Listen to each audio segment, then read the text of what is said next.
His sales training is unbelievable, right? There is... We real estate disruptors. Lives here in Phoenix, Arizona. He's pretty much nationwide. Matter of fact, when I asked him how he's nationwide or what he's doing, he's actually getting his family members. Anyway, today we're going to talk about how he went from having bankruptcy declared on him and sales trainer. And every month we help hundreds of people buy more houses at deeper margins. If you want to join us on our training calls, DM me the word you'll take consistent action. I assure you, you will become one. And the show is brought to you by our sister company, Investor. Friend below, share this episode right now. That way we can all grow together. And don't forget, we do have Pardon the Disruption on Thursday. Fourth time on here, by the way, and I have to tell you that this is my favorite. I gave my cell phone number out. Okay. Yeah. So that's not a tip for you guys to go look at that episode. But I put my phone number out there to End Seller Finance because somebody got my phone number from your podcast. Yeah. You have made me millions of dollars, not thousands. People need to understand this. Like, here's my strategy. Anybody that comes on your show, I'm like, oh, that's obviously somebody that's been vetted, somebody that's strategy. And I mean, I don't really need to get in, too deep with this as far as the social media component, right? Yeah. Obviously, you're doing really well on social media. Should I make content? Get over yourself. Step one, get over yourself. Like, somebody is looking for a full book, 100 hours. You've never got a deal. Then tell people that. Just show people the genuine authenticity. You're one step ahead of them. And that's all they need to know is that one to California and I'm hungry. How do I know there's a place to eat in the middle of the desert? Well, there's a sign sticking up maybe 2-3 miles down the road. I'm like, oh, great. Meanwhile, if none of these hamburger joints or these sandwich shops hatches in this business is social media, it is your business card nowadays. I saw a clip that you had posted. I'm assuming someone on your team posted, right? But that was the first episode I did with you was a little over 3 years ago. I give my cell phone out and I said, a business partner shoots me a text. Didn't know me at the time. He just saw me on the show and he was like, oh my gosh, that's exactly what I need. Okay. So Cody and I go and sit down in a McDonald's, ironically that okay. So he gives me these leads. I'm sitting there again, guys, in a McDonald's. I fly the next day to a Mark Evans event. And as I'm stepping out and taking breaks from the Mark Evans event, I'm making calls to his leads. That weekend, in 2 days, Cody and I made $40,000 together because he's like, here's the leads, I close the deals, right? And immediately we were like, whoa, this is a great vibe. Mm-hmm. We should partner. Yeah. But we didn't do that. We dated for 6 months because you want to wait for people and their true nature to come out after about 6 months, because when you first meet people, their guard is way up and you don't know who the real person is until they get that laziness. Mm-hmm. So it's why you also shouldn't propose to anybody until you're at least dating 6 months. So for me, Cody and I dated. We just JV'd on everything that we did. And then after about 6 months, we looked at each other and said, man, this is great. Yeah. This JV has made us both a lot of money. We like working together. We actually look forward to working with each other. And we're constantly in competition to see who can outwork the other person. And here we are 3 years later. It's the same exact thing, constantly trying to outwork each other. He always loses, but he still tries. Yeah. I love Cody. And I got my partner from you, actually, from the show. Again, Steve Trang has made me millions of dollars. So dating, always, I would say 6 months of JVs before you go into a partnership. We did an event a couple of weeks ago. Yeah. Right. It was the grand opening for Keegley. So it was me, you, Jamil, and Brent Daniels. And there was a couple of different things here. First, there was a live Q&A, and they were asking questions. And like you were really, really helpful with your questions. I was a little bit less helpful with my questions. And what I really enjoyed in that interaction was when I would answer someone's questions, you were like, your jaw just dropped. Like he didn't just say it's this. Like one word answers. Like somebody goes, I need X, Y, and Z. And Steve was like, no. Well, it's like, go do it, right? And I think where I want to go with this is that I'm not here to inspire you, right? I'm here to give you clear, direct directions, right? Here's what I'm struggling with. Here's how you go fix it. You go fix it, right? And there was a person that asked a question about like, I feel like I've lost my inspiration. I've lost my passion. I was like, and when he said that, I'm really glad that you went first. Because like in my head, it's like, well, that sucks for you, right? Yeah, it was a stressful question. His question was, for everybody out there in TV land, he says, I've been a fix and flipper for 8 years. I've made good money, but I've lost all my motivation. I don't want to be doing this anymore. What would you guys do if I were in your shoes? Yeah. So for me, I was gonna be like, you need to go find your passion. But you had a much more inspirational answer. Do you remember what it was? I remember what it was. I will have you go ahead and.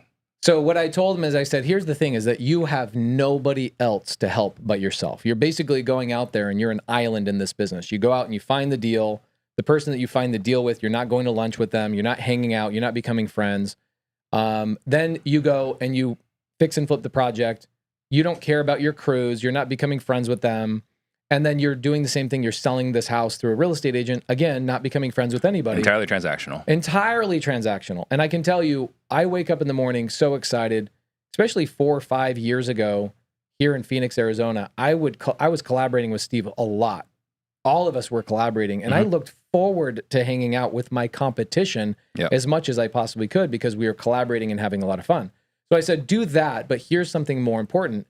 Is you need to find other people to help, and you need to see how that actually changes their life, and they come back to you and go, dude, I took something you told me. I went and made $20,000 with it. You changed my family's trajectory. That is what I call emotional income, and it's way more addictive than a $10,000 check. Right. It's a lot more fulfilling, and it's a lot more rewarding. So we're talking about, portfolio, but I want to take a step back here, right? Yeah. Because I still remember back when, you and I used to go run at Discovery Park, right? And we had Eric Sage on the show. And you're like, this creative thing, this is interesting. Might have some legs. Yeah. Right? So I want to talk about your journey into the creative world. Okay. So step one, I was born in a creative finance household. A lot of people don't actually know this. My parents moved 26 times before I turned 19, and all of the houses my dad bought for our family was a seller finance, a subject to, or a lease option purchase. The challenge with my dad is my dad never looked at creative finance as anything other than a way to buy a house for his family. And why was my dad buying houses for his family with creative finance, but not going out and doing real estate investing? Well, my dad, as an accountant, was making $60,000, $70,000 a year with 12 children. Obviously not enough money. So he goes and starts a painting company, making money under the table for an extra $200,000, $300,000 a year. So that income that's non-reportable, or he's not reporting it, but it's non-bankable income, which means no bank's going to give him a loan based on that income. My dad's like, I got to figure out how to buy houses big enough for my family. So he would go find 5,000, 7,000, 11,000 square foot houses for my 12 kids and my parents to live in. And he would find seller finance, subject to, and lease option opportunities. So I've always known what creative finance was, but I always thought it was a way to just buy houses for yourself. Right? So when the Eric Sage episode came, I sat down with Eric and I would go, look, I've done a handful of creative finance strategies, but I want to understand, how do you create a massive business? And I became friends with Eric. We spent a whole year together, and I spent a lot of time with Eileen Brown, who's done creative finance strategies for 48 years.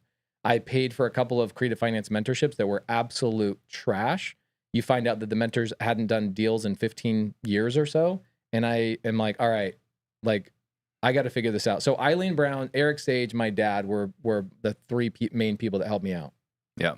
So I guess for you then, with your dad already having done it, there was not as much hesitation. No. So there was not is this going to work for building your portfolio, right? Because at that time, you were home investors, right? You were my contractor. I was a realtor. I was a broker, right? And then you were wholesaling, and then I got more active in the wholesaling, and then you pivoted to creative. Right. Was there any doubt whatsoever? Is creative the way to go, or is all right, this is it, I'm all in? No, it was actually really similar. It was kind of it was forced on me. So before I really pivoted full time to creative, I'm now to a point, bro, that I'm somewhat aggressive with people that go, hey, Pace, I've got a deal. I go, I don't buy cash deals. I don't even want a cash deal. I don't even want them sent to me unless they're here in Arizona. I'll buy cash deals in Arizona. All other 49 states, I won't touch a cash deal. And so people DM me, they text me, they whatever. And I'm like, if it's not creative, I don't want to look at it. Yeah. In fact, I've got a text message with somebody in Houston who's like, I just sent you a big portfolio deal. And I go, not looking at it because I'm sure it's not creative. He goes, no, it's creative. I go, perfect. Then we can have a conversation. Right. But what happened to me is in 2000, 4 years ago, I had a gentleman, that's to put it very politely, owed me $1 million or so. He files bankruptcy on me and $16 million other dollars worth of debt he owed. He was running a Ponzi scheme here in Phoenix, Arizona. And I've always been a creative person. So the way I got myself into this really shitty situation is I go, how do I accelerate my construction business? Well, the way I'll do it is I'll fund home renovators or fix and flippers renovations up front, and then they can pay me when their buyer comes and pays them. Right. So, dude, my business lit up on like fire, like went crazy, and I was making great money working for Open Door, OfferPad, Zillow. I was the big contractor here in town. But then one guy got his hooks in me and decided, I'm going to file bankruptcy on you and everybody else I owe money to. And I'm sitting there going, wow, I invested all my time and energy into this guy for basically 2 or 3 years as I was building his business and doing all this stuff. And all he had to do was wipe me out with one filing of bankruptcy. So that commitment, which was about 6 months before I came on the show the first time, that commitment forced me, unfortunately, that situation that I went through forced me to sell my house I was in the middle of building and 40 rentals at the time. I had to sell everything just to keep my construction business afloat. Yeah. So I had to sell everything. And I rebuilt everything from scratch. And when I went to go buy another home for myself, guess what, bro? I had no cash. I had no credentials because I was a contractor, and you try and ride as much as you could off. Nearly and so zero I was income. forced into a situation where I'm like, how do I build a massive portfolio without cash, credit, or credentials? And I just looked at what my dad had done. I looked at what other people done. I said, I'm committing to this. So I had hesitation, but I also had no choice. Yeah. The first deal I'm aware of is one that you bought with Jamil. No, that was the first deal I bought. That's something that I'm aware of, right? Yeah, I bought multiple Subto and seller finance deals before that, but that was the first deal I bought subject to, and I sold on a wrap. And so, so then walk me through your very first creative deal. Bro, my first creative deal, it was horrible. I thought what I was doing. So I go and pay for a mentorship, and I'm told, oh yeah, you can just go and get a house on the MLS, and what you can do is you can buy it with a hard money loan, and then you can wrap that hard money loan to an end buyer. I mean, that's creative. It's creative, but it doesn't work because the end buyer is not expecting to take over an interest-only loan. Yeah. And so that was not just an interest-only loan, but a hard money loan. A hard money loan. A high rate. It was 11%, and I sold it to the buyer at like 11.5%. And I was like, I'm really not making money on this. What's going on? And that forced me down a path of like figuring out and discovering all the things that I needed to discover. Yeah. Like taking action and making mistakes. Right. So did you actually go through with that plan? Yeah, I went through that. Yeah. I went through it, and I ended up having to restructure the underlying debt. I had to go and get a private money lender named Alex here locally, a guy that's a tile dealer. He came in and gave me a 7% amortized loan. And so I still, to this day, still have that note. So I have Alex in first position, and I have my buyer, my wrap buyer, at 11.5%. And I make, I don't know, $500 a month or so on that first deal. And for you guys that are watching right now, the reason why I'm asking Pace these questions, I mean, this was not intentional. Like Pace and I have had this schedule for months now. Right. But at this exact moment, I don't think there could be a better time for you to be on the show.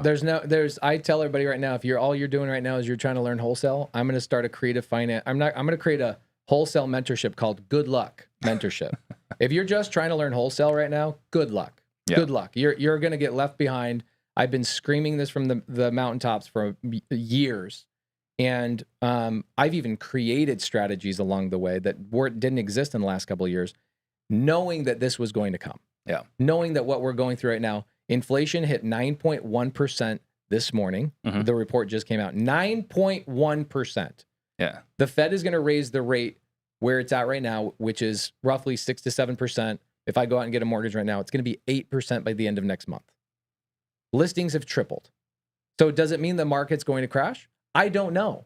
But all I know is that these buyers who are now not qualified to buy these houses because they can't afford this stuff, and sellers who are refusing to sell because they're sitting here saying, well, I acquired my house in the last 3 or 4 years at 3% interest. If I sell my house on the market, how am I going to go replace this thing and get a 7% or an 8% mortgage? So you're still going to have a major demand issue. And so what's going on is I'm getting for the first time ever, bro, I had a seller reach out to me and say, how do I sell my house subject to? Yeah. And I brought them in on a Zoom. with 700 of my students, and I talk to a seller and they go, dude, I need to get rid of this property. It's happening right now. We're getting multifamily sellers. We're getting single family sellers, mobile home park sellers, land sellers saying, take my property on terms, take it. Because people are fearful and interest rates are going to eat people up for the next 36 months. Well, I remember you and I talking about this, I want to say 2 years ago. I was talking about like this inflation problem is going to be coming. Right. And it sucks if you're a W-2, right? Yeah. Because you can't compete against the rate of inflation that's coming. Right. But yeah, going back to this, right? Like I'm going to be asking some very specific questions because I think the people that are listening, again, timeliness, right, is that I can't think of a better time to have you on the show talking about creative financing and so on. So that's the reason I'm asking all these questions. So your first one, right, was disaster. You had to do a refi out with someone else. I learned from somebody who didn't know what they were doing. Right. Yeah. So, and also somebody that wasn't actually active in the business. I learned from the wrong person. So I think with that, right, let's discuss some questions that you wish you would have asked the first guy or first couple guys you invested with. Right. I think when you look at creative finance, let's break down what creative finance is real quick for a lot of people, because some people might be brand new. Maybe they're listening to this for the first time. Creative finance is a way to buy anything without cash, credentials, or credit. And credentials, I mean W-2, tax returns, bank statements. And you guys can see all this stuff on my YouTube. I break down deals, call sellers all the time. But it's anything. So let's talk about it in very simple terms. When I was young, going back to my parents, I remember my mom, she's a seamstress. So she would sew, she'd make dresses, she'd make stuffed animals for people. And my parents had a lot of kids. And so there were moments in my parents' life where my mom didn't have enough money to go buy materials to then create a product and then sell. So what my mom would do is my mom would go and ask somebody in her church, hey, do you have a credit card that I can use to go buy materials? Because I went to Michael's and they told me I don't have enough credit to get a Michael's card that I can buy like materials to go make teddy bears and dresses, stuff like that. So my mom goes and finds somebody and says, yeah, no problem. Here's what I want. This is interesting. I've known this since I was a kid. They said, whatever you make on the back end, I just want 5% of your net and I'll let you use my credit. So my mom was using arbitrage to make dresses. So like she would sew bears and all sorts of tchotchkes, little odds and ends, and she would sell them at local schools and she would sell them at hospitals as like gifts in the gift shop. She would do that all by leveraging somebody else's credit. Right. So my mom was arbitraging or utilizing somebody else's stuff to go make something with her hands and then go sell it. So on top of other people's money is other people's credit. Everybody's credit. Yeah. Right. And so that's creative finance. Yep. Another piece of creative finance. You want to know my actual first deal? My first deal was not even a real estate deal. My first deal was my F-150. And I've told this story a lot. I tell this story all the time when I talk to sellers that they have a hard time. In fact, I'm closing today on 2 properties, 0% seller finance that's going to cash flow like crazy and the mortgages are going to be paid down. And everybody else is all worried about these 7% interest rates. And I'm gobbling up 0%, 2%, 3% deals and building my portfolio. I'm paying a wholesaler right now not today, but next week, $200,000 assignment fee on a multifamily seller finance deal that he brought to me. I had to restructure it, but he's making $200,000 assigning a multifamily creative finance deal to me. Guys, creative finance will dominate. And what Steve and I are going to talk about here in a minute is special. So when I've always known creative finance, but I didn't understand it as how to be an investor. So I'd watch my mom, I'd watch my dad, all that kind of stuff. I used to be a contractor, as we talked about, and I had this F-150 Ford, hit 320,000 miles. Okay. Dude, that thing started having overheating issues, all sorts of problems. And I'm like, I don't want to deal with this thing. I would get calls from my guys. They'd say, hey, the truck is overheated again. I'm like, gosh, damn it. Call AAA, tow the thing, whatever. So I go, where do sellers go when they want to verify what their property is worth? Zillow. What's the Zillow of cars? Kelley Blue Book. Kelley Blue Book. So I do what every damn seller does. I go to Kelley Blue Book. I go to the Zillow of cars. And I see that my truck in its as-is condition with the miles it has is worth $5,000. I'm like, $5,000, a 4-door Ford F-150. This thing, if I just fix it up, I can make way more money just keeping it in the rotation with my crews, right? Well, I never fixed it. It was too much of a problem. Sound like a home seller. Like, I want this much money. I'm not willing to sell it for this. I want to demand this thing, but it needs to be fixed up. I literally was a distress seller. So I go to Craigslist in a belligerent fashion, and I go throw my F-150 on Craigslist for $10,000. Did I sell my F-150 for $10,000? Probably not. No, I did not. I didn't even get a call, a text, a smoke signal, nothing. Nobody reached out to me. And so my wife comes in, and she goes, well, you understand like how your mom did things and your dad did, blah, blah, blah. You know creative finance. Like, look what I was doing with construction. Now, with construction, they got me in trouble. I would front people's, finances, and they ended up robbing me. Right. In real estate, it's great. That really can't happen, which is nice. But she goes, why don't you just take payments on the truck? It was my wife's idea, right? This is like 8 years ago, maybe 9 years ago. I go, oh my gosh, this is brilliant. So what I do is I go back to Craigslist. I literally change one thing, and I said, F-150 will take payments. So what happens? Did I sell that truck for $10,000? Of course. I sold it for $12,500, and the buyer who bought it from me, Jose, gave me $1,000 down, and he made a $350 payment to me until that thing was paid off. So I sold it for 2.5 times more than what Kelly Blue Book told me it was worth, because I was willing to give somebody seller finance. Yeah. And so that was the first seller finance deal I ever did, and I always understood that the value of something, remember this, everybody out there right now, the value of anything is not the purchase price. The value is always what you can do with it. So if I can turn that truck, like Jose, this is what Jose did. Somebody's like, I would ask him, did Jose overpay for that truck? The answer is hell no, Jose did not overpay for that truck, because he took that truck, he got into it with really favorable terms, and he went out and made $6,000 or $7,000 a month using it for his own painting company. And he's a Hispanic dude, so they fixed that truck up real good. Yeah. And the other thing you guys may not know about Pace, is that he's a truck connoisseur, maybe a little bit of a snob. Yeah, a little bit. Because I thought I mistaken his truck. I saw an F-150 Raptor. Yeah. It's like, is that your truck? And he took complete offense. I was like, mine's a platinum. Yeah, he gave me a 20-minute lecture on trucks. I was like, step into my truck. Let me explain to you. Yeah, we actually sat in his truck outside the gym and talked about all this stuff. So your question was, what do you wish you knew before you got into creative finance, and what people need to understand? What did you wish you had asked the people that you paid for mentorship? What questions you would ask them? I wish I understood why people sell on creative finance and what to do if you are a buyer on creative finance. But I mean, like, before signing up with a mentor. Oh, I would want to know that they're actively doing deals. Yeah. I would want to know they're actively buying real estate. I would want to see settlement statements. I would want to see how they're funding these deals. I would want to see, basically, that's it. That's all I would have needed to see. I don't even care if you're buying a deal a day, but are you buying one a month? Are you buying one a quarter? Are you buying at least one a year? If you bought one in the last 12 months. If you bought a property in the last 12 months, then chances are you got a little bit of momentum that I could learn a couple of things. Yeah. So, all right. Your first deal, right? You had to refi out of it. What were some other things you learned along the way when you started acquiring properties through creative? I learned a couple of things that people need to understand.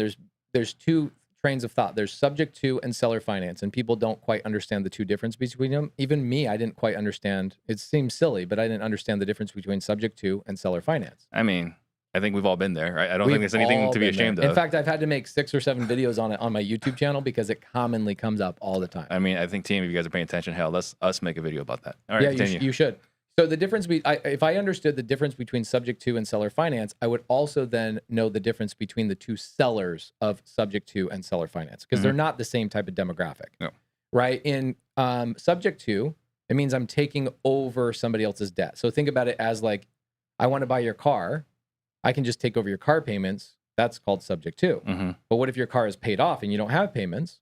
Well, I just say, let me make payments to you and you just be my bank. That's seller finance. So seller finance means the property is paid off free and clear. Subject to means there's a debt that I need to make payments to and take that over. It's pretty simple. I didn't know that. Okay, so I would rack my brains like, oh my gosh. And I would think and confuse the buyers in seller finance and subject to as the same demographic. That you talk to them polar opposite. Mhm. A subject to seller typically is going through pain. A seller finance seller only wants gain.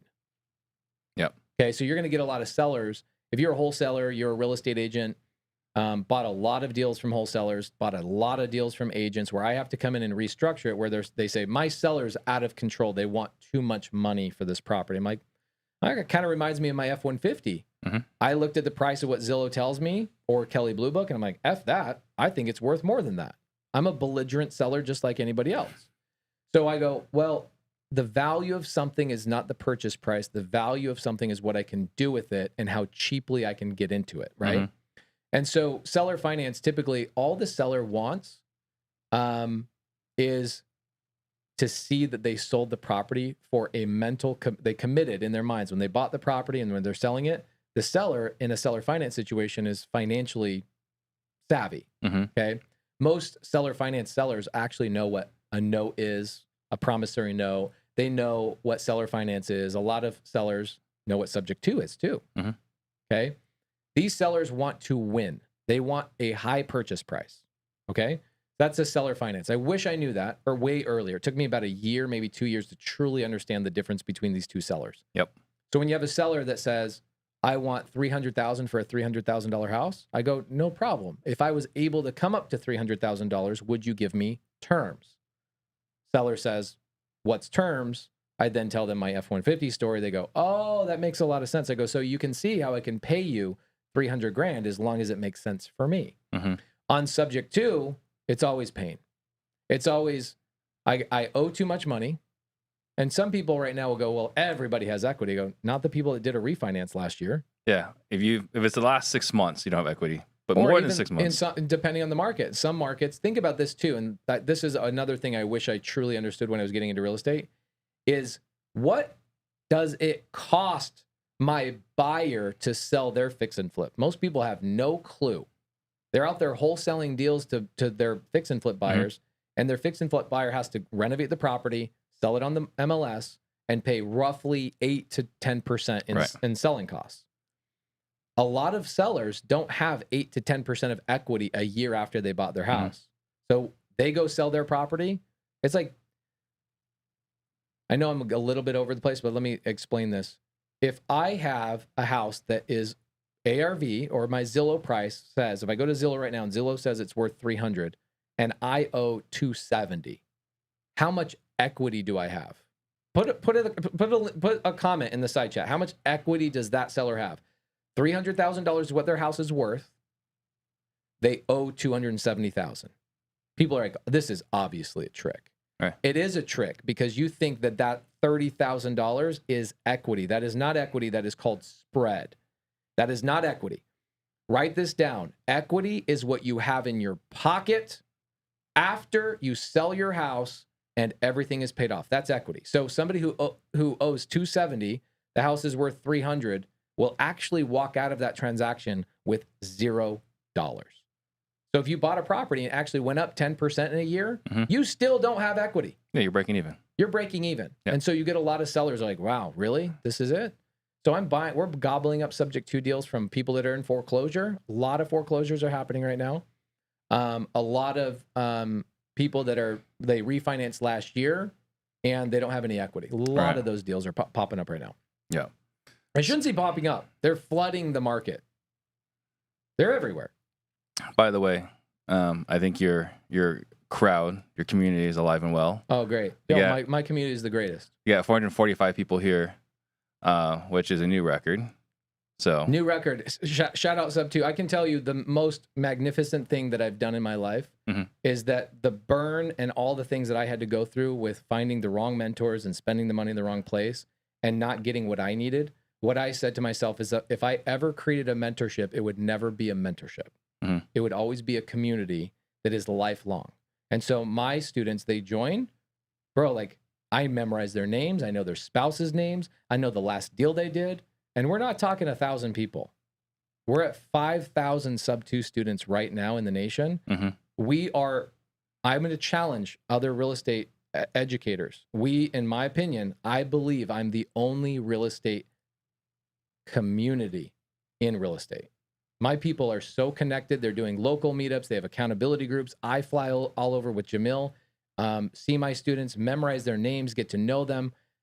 There's no end to the Subto community. Yeah, I mean, truthfully, I'd be afraid to attack it or attack you because Oh, good luck. I think they would murder me. I think they'd be.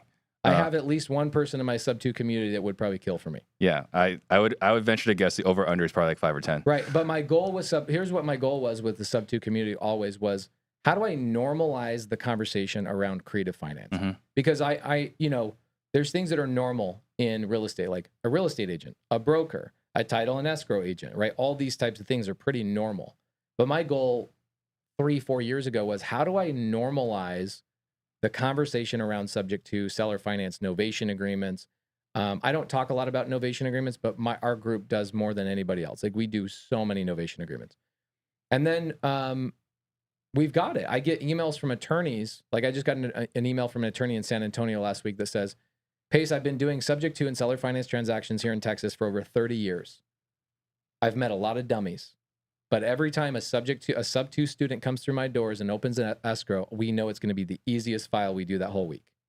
And so we're on our way to normalizing what creative finance really should be in the real estate space. But we're doing it together. I can't do it on my own, and we're doing it together as a community. Yeah. So I think the other thing I want to look at is before we talk about pitching it and so on. Yeah. Let's say someone's brand new to Subto or creative, right? Seller finance and whatever. Someone's new to it. What are some things they should do, or what are some things they should absolutely not do? Okay, so I would love to get into that. Do you mind if I break down a deal that I just did like a couple days ago? Go for it. So, I set aside 30 hours for this. Perfect. That's the intro. I'm actually thinking, so I did a 16-hour live 2 years ago. I did a 25-hour live, and then I did a 26-hour live. No food, no drink, no pause, no break, and just did all that stuff. I'm planning on doing a 30-hour live where I talk about nothing but creative finance, but I go A to Z on creative finance, where I'm like, start here, do this. I'm going to end up doing on the YouTube channel at some point in the next couple of weeks. Instead of Subto or seller finance for us, can we just talk about Steve for an hour? Of course. Perfect. Bro, I got a lot of stories about you. So I've got a deal right now that I don't look at. When people send me a cash deal, what's the number one thing you look at a cash deal? Is my purchase price. In creative finance, the purchase price is the last thing I look at. The first thing I always look at on a creative finance deal is what I call the entry fee. So I'm going to give your audience, and a lot of my students already know this, they'll fill up the chat with what the entry fee is. Watch. So I always look at a deal, and when somebody goes, hey, Pace, I've got a Subto deal for you, I go, great, what's the entry fee? I don't even care about the address. I don't care about the bed bath count. I don't care about the garages. I don't care about the condition of the property until you tell me what my entry fee is first. What is an entry fee? Okay, this is something that I created because I would watch all these other guys on YouTube and other mentorships I paid for, and nobody ever talked about this. There's 7 parts to an entry fee. Number 1 is, what does the seller receive? What's the cash to the seller? Sometimes that's 0, sometimes that's $100,000, depending on the deal. What does the seller receive in their pocket? That's number 1. Number 2, are there any arrears, liens, encumbrances that I have to pay? Because I've taken over IRS liens, I've taken over mechanics liens, I've taken over child support liens, I've taken all over a bunch of those things. Did Steve send you guys a message and say, get a fan in here, Pace is on fire? Is that what's going on here? Yes. I love it. So number 2 is, are there any arrears, back payments, things like that? Number 3, what's my assignment fee to the person that brought the deal to me? Mm-hmm. Or if I bought it in-house, which we buy a lot of Subto and seller finance deals in-house, what's my commission I'm paying to my guys, my acquisition guys? That's number 3. Number 4 is, now I know what the seller's getting, what arrears I have, the person who got the deal under contract is getting paid. I now have to know what is the closing costs. Mm-hmm. Okay. Number 5, renovation. Number 6, now that I own a subject to or seller finance house, guess what I'm responsible for? Payments. So number 6 is, before my exit strategy comes to fruition, let's say it's an Airbnb, might be 2 months of renovating, a month of furnishing. That means I got 3 payments. 3 months of utilities, 3 months of taxes, 3 months of landscaping, 3 months of all that kind of stuff. That's number 6. And then number 7 is what is it going to take to market that property to get a tenant or an Airbnb launched, et cetera. So that number, add all those numbers up, that is my entry fee. Mm-hmm. Now, where does that entry fee come from? How do I buy a subject to or a seller finance deal if I don't have any money? Private money. Either private money or partnering with people. A lot of my students partner with each other. They go find the deal and somebody else goes, I'm brand new, but I got $25,000 in cash. Let's go buy this deal together, turn it into an Airbnb, and let's go 50-50 on the ownership of it. I also wish somebody would explain the fact that you can wholesale the piss out of creative finance deals. You can wholesale novations, lease options, subject to deals, seller finance deals, Morby method deals. All of the deals can be wholesaled. So even if you're brand new, you need to understand what are my entry fee costs, because I need to go to a buyer like Pace or somebody else and say, it's going to cost you $32,700 to pay the seller, get my assignment fee and get the arrears paid, my assignment fee, closing costs, a little bit of renovation, and get this thing rented out. Do you have a calculator for this? Because No. one thing that we have is, one thing I see is funny on, wholesalers email blast is like, here's what ARV is. Oh, yeah. Here's what the renovation budget is going to be. Yeah. And you can't trust either number. You can't. Now, that's the other thing about creative finance. Again, I don't care what the ARV is. Right. I get that. But like if someone says, hey, Pace, I got this deal, entry fee is $30,000. Oh, yeah. I have to check it every time. Yeah. I have to check it every time, especially people that watch. My students know. So like a student sends a deal to me. Mm-hmm. I have a deal right now that I'm doing where my student says, hey, the entry fee is $31,000. And I went through and I looked at it and I go, it looks like it's more like $34,000. But like they're really, really freaking close. Yeah. Most wholesalers are like, ARV is 400, but it's really 320, right? Yeah. So that happens, but they're typically non-students that watch my YouTube channel that don't quite understand it. So I wish I knew when I first jumped into creative finance that the purchase price is ancillary. It's not really that important. It's irrelevant. Yeah. Until, okay, I'm not going out there and paying $300,000 for a $200,000 house. I've never overpaid for a property, maybe more than 3 to 5%. I've never just gone crazy on stuff. Where I just stopped looking at it is because I'm like, well, I need to know what cash I need to bring to the table, right? Mm-hmm. Before I know anything else. Because if you tell me the seller wants $500,000 down on a $700,000 house, I already know that's not a good deal. Right? Yeah. So immediately, that's my first filter. Knowing what is my cash outlay. What is it going to cost me to enter into that deal? Whether it's a sub-2 deal, seller finance deal, novation agreement, lease option, does not matter what the deal is. What is my actual cash that's going to get me to a point where I'm cash flowing? That's called the entry fee. And if I knew that, I probably would have an extra 100 properties in my portfolio if I knew that faster. But I would get a deal and a seller would be in foreclosure and I'd go, I don't know where's that money come from? How do I know all the things it's going to cost? I wish I knew that earlier. So the entry fee was super important when I put that together. Another thing I didn't quite understand is exit strategy. Yeah. And I would just assume, okay, well, I wholesaled a lot of my first sub-2 and seller finance deals because I didn't have the money and I didn't have the skill set of raising capital, right? So, and I didn't have the ability to have a brand that people want to partner with me. I got people emailing me every day saying, I got 300 grand. What can we do with it? I'm like, I don't need money anymore. Like that's the crazy thing. You go from needing money and not knowing where it comes from to then you figure it out. And then you figure it out at such a high level, you don't need the money. You have too much money. You have too much money.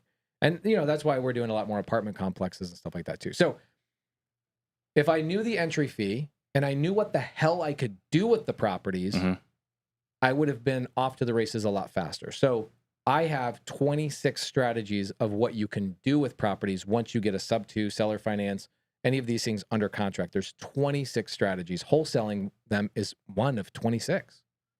So if I understood those things, I would accelerate a lot faster. So,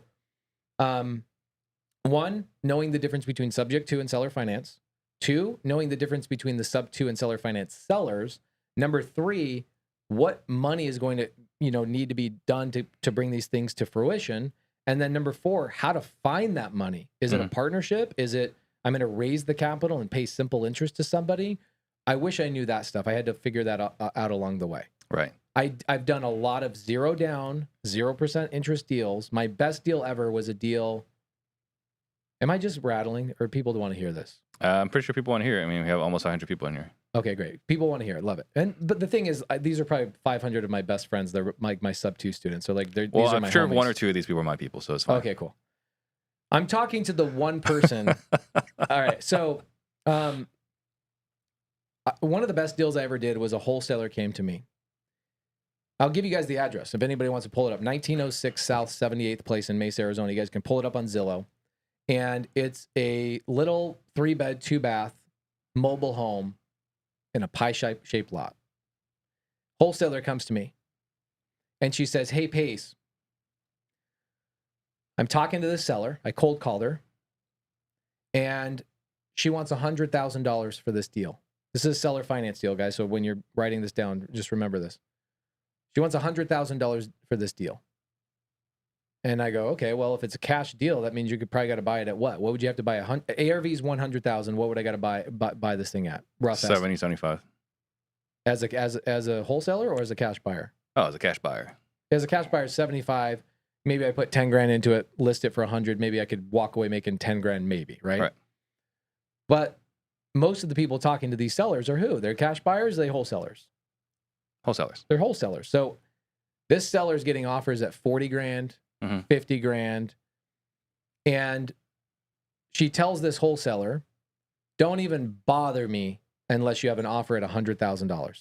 Stop bothering me. Yep. So this wholesaler says, do you want to come to this appointment with me? I go, I'd love it. By the way, I've got this. I record every single appointment ever. Every appointment I record. You want to hear the last one from last week? It's so good. 0 down, 0% interest. So good. I'll give it to your audience. I'll give it to the audience later. So I go to this appointment. I record the whole thing. Her name is, it's Dale and Susan Poyer, the name of the sellers. This is a true unicorn deal that happens. They happen all the time. But this is the first time I pushed the limits on a unicorn deal. Unicorn means 0 down, 0% interest, seller pays the closing costs, and I have a tenant that's already in place and the property cash flows on day one. Okay. We probably have a good 20 of these in our portfolio. So I go to Susan and I go, hey, Susan, I would be willing to give you, this is the pitch. Okay. So people are like, well, how do I bring up terms? How do I bring up creative finance to the seller? You ask the seller. This is one of the advantages I have over all you knucklehead cash buyers, all you knucklehead wholesalers out there. I'm a wholesaler too, but that's one tool in my tool belt. So I go, so what kind of offers are you getting, Susan? She's like, oh my gosh. Yeah, I don't want to tell you that. I go, well, I imagine they're really low. Are you getting offers at 40, 50,000? You see what I did there? I didn't go, oh, I'm sorry. I go, well, I imagine they're probably lowballing you. And I'm starting to inch my way towards being on her side with a common enemy, which is the wholesaler. Yep. Because if you're a wholesaler, I will scorch Mother Earth all over you. All over you. So what happens is, she goes, yeah, I'm getting offers at 50, 60,000. I go, okay, great. So if somebody was willing to give you that $100,000, which you know, that's what Zillow told you, would you be willing to give them terms? And I shut up. 99% of sellers have no idea what the word terms mean. In fact, some people on this podcast right now don't even know what terms means. Right. So she says, well, I mean, okay, interesting, but what are terms? And then what story do I tell anybody that asks me what are terms? It's either the truck or the tree. The tree is good. I haven't told the tree story in a bit, dog. That's a good story. So I told her the F-150 story. I recorded the whole call. I recorded this whole meeting on my phone. Phone was on the countertop. And she goes, oh my gosh. Yes. How do we do this? I go, well, you know, if I'm paying $100,000, which is full value of this, and there's no real estate agent, then I need, and I'm giving you all of those things, then I need to get something in return. This is a win-win situation. By the way, creative finance is the only way to truly have a win-win with the seller and the buyer. It's the only way. Because on a cash transaction, I got to buy your shit at 50 cents on the dollar, which we do frequently. Right. The only thing the seller gets in that situation is convenience of time. That's really it. And it's good. But creative finance is like 10 times stronger in the benefit. So I go, if I'm going to give you all of this, then I got to get something in return. I got to have something in return. She's like, okay, well, what do you want? And I go, well, I would want to do no down payment. And she goes, oh, okay. And I go, and I also want you to know that if I'm giving you $100,000, that means anybody else that's been willing to give you 60, I'm paying you $40,000 more than anybody else. So what I would want is I would want you to know that that's my interest that I'm building into the purchase. You're like, okay. And I go, so I'm going to pay you $40,000 in interest is the way I pitch this. Yeah. And she goes, okay, I like that. All right. But here's the thing is that means you're going to get 0% interest. Okay, great. And you pay the closing costs. I go, no, I gave you $100,000, Susan. We're closing in 3 days. Like you got to give something to the table. So she pays closing costs, $2,000. Mm-hmm. She goes, but who's going to evict the tenant? I go, nobody. I'm keeping those tenants in place. She goes, okay, they're my family members, and they're late almost every month. I go, the reason they're late every month, Susan, is because they are your family members. Wait until I manage these people, and we'll be fine. So what happens is we close. She comes to me and she goes, I want $10,000 down. If you want 0% interest, I pay the closing costs, all of these things, and you want 20-year, because a 0% seller finance deal typically doesn't go 30 years, it goes 20 years. Yep. So she says, I'll do all of this, but I want 10 grand down. I go, no problem. I'll give you 10 grand down, but I want to give you the 10 grand over the next year. She goes, okay. So this property, you guys can pull up my note. It's on public record. My payment to the seller is $375 a month, principal only. My taxes and insurance and all my other stuff is about $225. So I'm all into this thing, $600 a month. And the rent on this thing is $1,650 a month. So I got $1,000 a month net cash flow on day one. Right. And I got to pay her 10 grand over the next year in a down payment. How much money am I going to have to pay this lady? I'm going to have 12 grand in net her cash money. flow. It's her money. Yeah. That's a unicorn deal. No down payment. Down payment can be paid over the course of a year. Nobody knows you can even you can structure things this way. I'm buying a $3.5 million apartment complex the same way right now. 43 units in Texas. The seller's like, yeah, I'll seller finance your down payment. I'll seller finance the whole thing, 4%, 43 units. Cash flow is like $11,000 a month net after everything. You can pay the seller on payments and you can seller finance their down payments. Gangster. Right. So I look at that deal, and obviously I'd been doing deals at that point for a couple of years, and I was just testing the bounds of what I could do. You can do anything in creative finance. Anything. Someone here is asking about the tree story. So you got to go back to our last episode, right? This is Pace's fourth time. So the third time he was here, we talked about the tree story. Second time, probably. One of these times. One of these times. Anyway, just go back and watch all my videos. Anyway, go ahead. So I have a seller a couple years ago.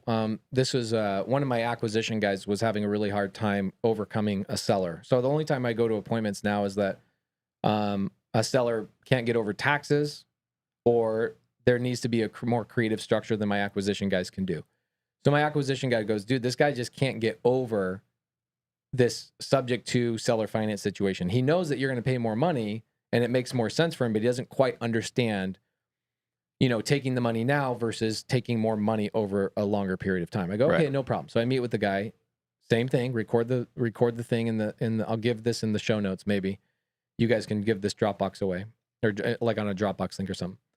I go, so think about it this way. The seller's name is Tim. I go, Tim, you bought this house.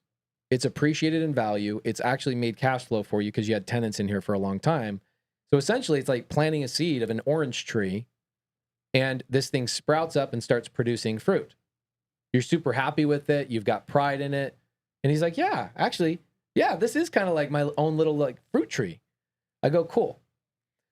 So every cash buyer that's coming along here is coming to you and saying, hey, that really valuable orange tree that you've spent a lot of time, used your credit to buy it, dealt with tenants and their headaches, all this blood, sweat, and tears it took for you to water, irrigate, trim, prune this tree, that wholesaler is coming to you and basically saying, how about I do this?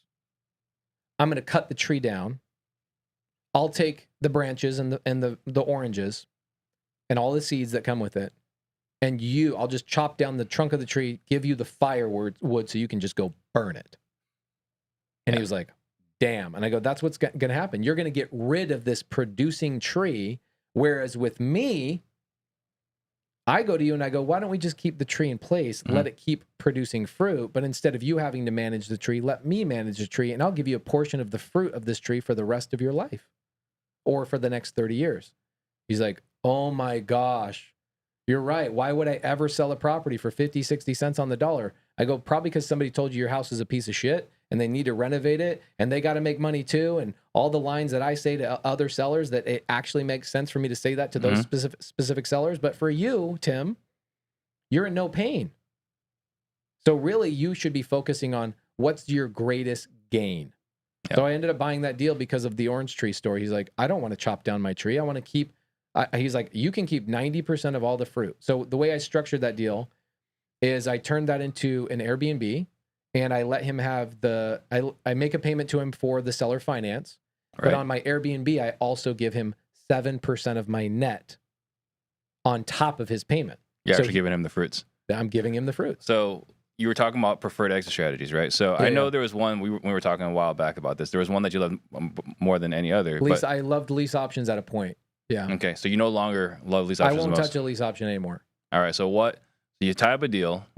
What is your go-to exit strategy today? Well, let's talk about like top 5 exit strategies that most people are doing in creative finance. Okay. So I lock up a deal, seller finance subject to novation agreement, Morby method, whatever the deal is. I lock that deal up. I'm going, number 1, wholesale. If I'm brand new, go wholesale your first 5 creative finance deals. Just go wholesale them. Find a buyer like me. Find the Subto community. Wholesale a deal to them.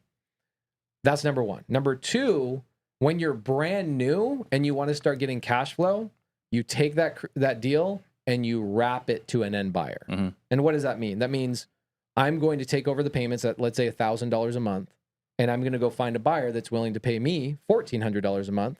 So I make the spread of $400 a month.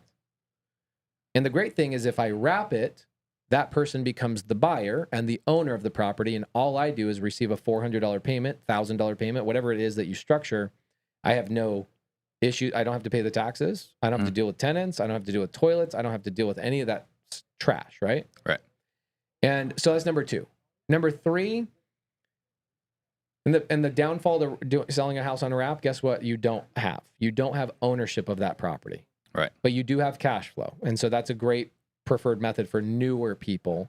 Or I also say lazy people. People that are doing wraps, you're either brand new or you're lazy as shit.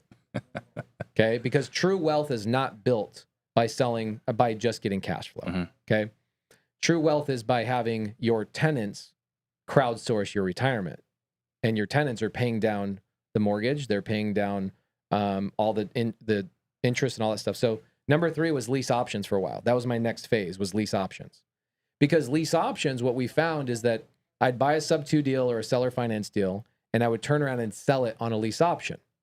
And a lease option, for anybody, I could do a whole episode on lease options, is both a lease and an option. So it means they're going to lease the property from me for about 5 years is what we would give the buyer. And they had 5 years to execute the option, which is 2 different contracts. The problem is when the market appreciated like crazy, all of my lease option buyers executed their options, and I no longer own those houses anymore. Right. So you then convert to exit strategy number 4, which is holding the property indefinitely. And then what you end up doing is you divest and you go, okay, am I going to do Airbnb? Airbnb, long-term rental. Am I going to do corporate rental? Section 8. Now you've got a whole bunch of different exit strategies. But for me, I would say that 90% of what we do with creative finance now is hold it and put it in our portfolio. And the reason for that is because I get cash flow, I get appreciation, I get depreciations. I made a lot of money last year, made a lot of money the year before. I paid $0 in taxes, and I actually got a tax refund of $2,300. Right. A tax refund. After paying 0 income tax, I got a $2,300 tax return. Why is that? It's because of the tax benefits of actually owning property. And so meanwhile, all my friends are making millions of dollars flipping and wholesaling and, other things, owning title companies, and they're paying 40% of their money to the IRS. Meanwhile, I'm just buying more properties, right? Yeah. So holding properties is my main objective. And in the last year, I've really spent a lot more time in multifamily creative finance. So holding properties is my main exit strategy. So one of the reasons why you like lease option was the fact that the tenant was eventually going to buy it and they cared more and you had to do a few repairs. So now. Yep. And what I loved about lease options is we would average about a $7,500 lease option fee up front. So I'm like, damn, I got paid up front from somebody leasing my property that was just a non-refundable $7,500 fee. And then the other reason why I loved lease options before the pandemic happened is that 80%, maybe even 90% of my lease option tenants never actually executed my option. And so I would have an inflated rent. I'd get $7,500 up front. And then at the end of my 5 years, they wouldn't renew. Or I'm sorry, they wouldn't execute the option. So I would not evict them, but I'd say, hey, we're not renewing the lease. And then we would just turn into a long-term rental. So I got $7,500 up front and a higher rate of rental. Because on a lease option, I'm not renting a property at the same price I would rent something just a traditional rental. All right. So I think I got a lot of the questions I wanted answered. So we're going to transition to the questions. Did we really? Because I could go along. My questions. There are a long list of other questions. Love it. Okay. My questions. So before we do that, I want to just announce our upcoming Disruptors event. So our live event, we teach disruptor sales process to overcome seller objections, building real rapport, and purchasing properties at deeper discounts. If you want to level up your business, sign up today, disruptors.com/salesdisruptors. And you're going to be a little bit quiet for this part while they roll this. Mm-hmm. And then we'll go to those other questions. Okay.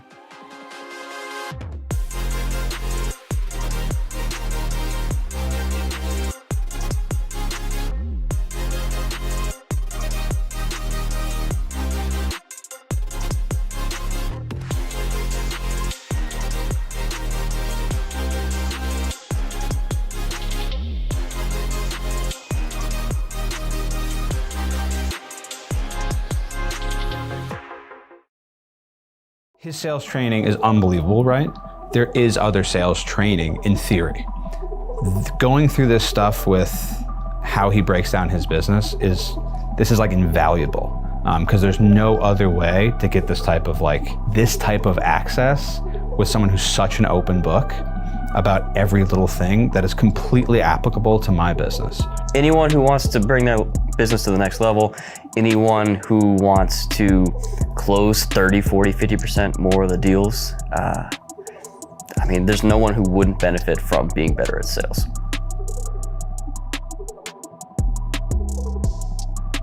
Anyone in real estate, anyone that has any entrepreneur that has a business, not all the information may be presented to you, but time management, knowing how to work with people, having sales skills, because I think we're all in sales and marketing, and it could present to anybody, honestly. I would have to say it's asking questions. That's the biggest thing. You don't want to give an answer right away. And if you're able to, answer their question with another question. And also that along the process, it's going to be very uncomfortable talking to the sellers, asking the questions that you need to and digging for pain. But that's going to come with experience. So, if you're struggling, I think this is the event that you need to come to make sure that you take your business to the next level.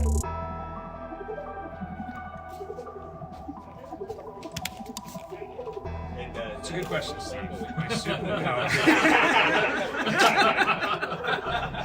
glad you asked. All right, so we got a whole bunch of questions to go through, but I'm going to start with this one here. It was a newer one, but I don't want to forget this at all. Can I ask a question to myself and then answer it just quick? It's the most important question of the night. Sure. And then I'll go to that one. Why would a seller sell to you on Creative Finance? Okay, why? I've got a YouTube video coming out that names the 9 reasons why this big multifamily deal that I'm buying in Texas, the seller gave me 0 down, 4% interest, 50 years to pay him off. Why would a seller do that? Why would a seller do that? It's probably the most common question is why would a seller let you take over payments? Why would a seller give you seller finance? Reason number 1 is they get more money. It always comes down to the money. They always get more money. Number 2, especially in seller finance, this seller on this multifamily deal that I'm buying, the seller says, Pace, I'm retiring. If I sell this multifamily deal right now, I have to 1031 exchange into another asset. I don't want to buy another asset. I'm done. I want to retire. I'm leaving everything to my children.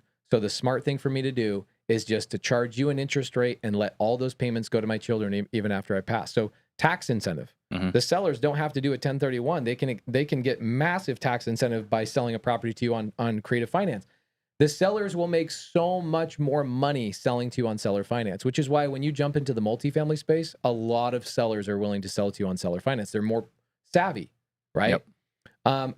Number 3, I'll give you a third one, and then we can jump into. There's 6 other ones. We'll leave it to the YouTube video when you guys decide to go watch that. But the third reason is because there's no agents involved typically. There's no appraisals. There's no inspections. There's none of that kind of stuff. And I can close on a transaction without inspectors, without a credit check, without anybody else getting paid in the transaction. I can just work directly with the seller, pay a title company, be done with the deal, and own it. So in every aspect, a seller makes way more money in every aspect of creative finance than they would with cash. Right.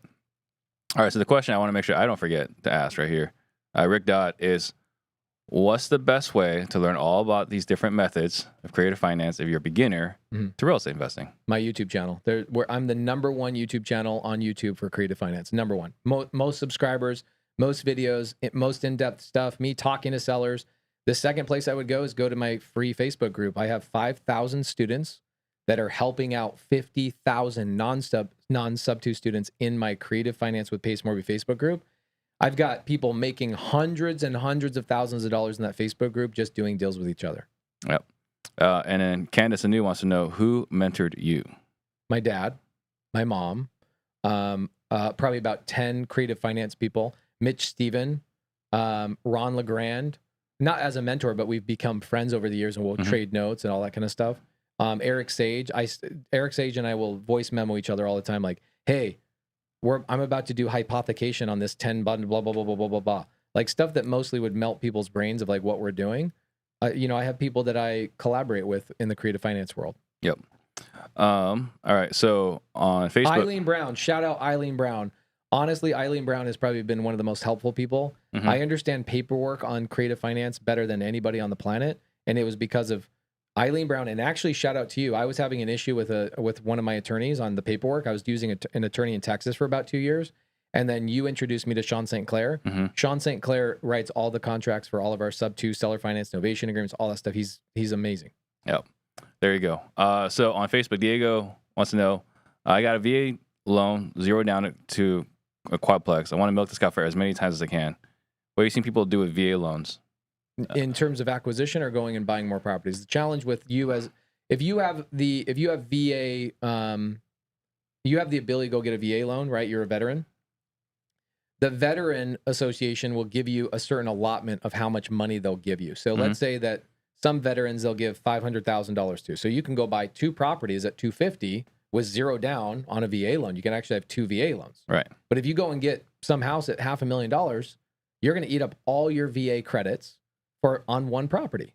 So if you're talking about acquiring and going and getting a VA loan, that's as much as you can milk that cow for. However, I buy a lot of VA loans. One of my best deals I've ever done was a VA loan where the seller's like, I got a job opportunity in Colorado. I live in Vegas. I have no equity in this deal because I put 0 down on it when I bought it. And if I sell it, I'll have to cut a check for $30,000.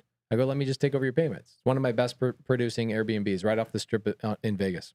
So VB Homes of Texas, how do you write up a JV agreement for a collaboration?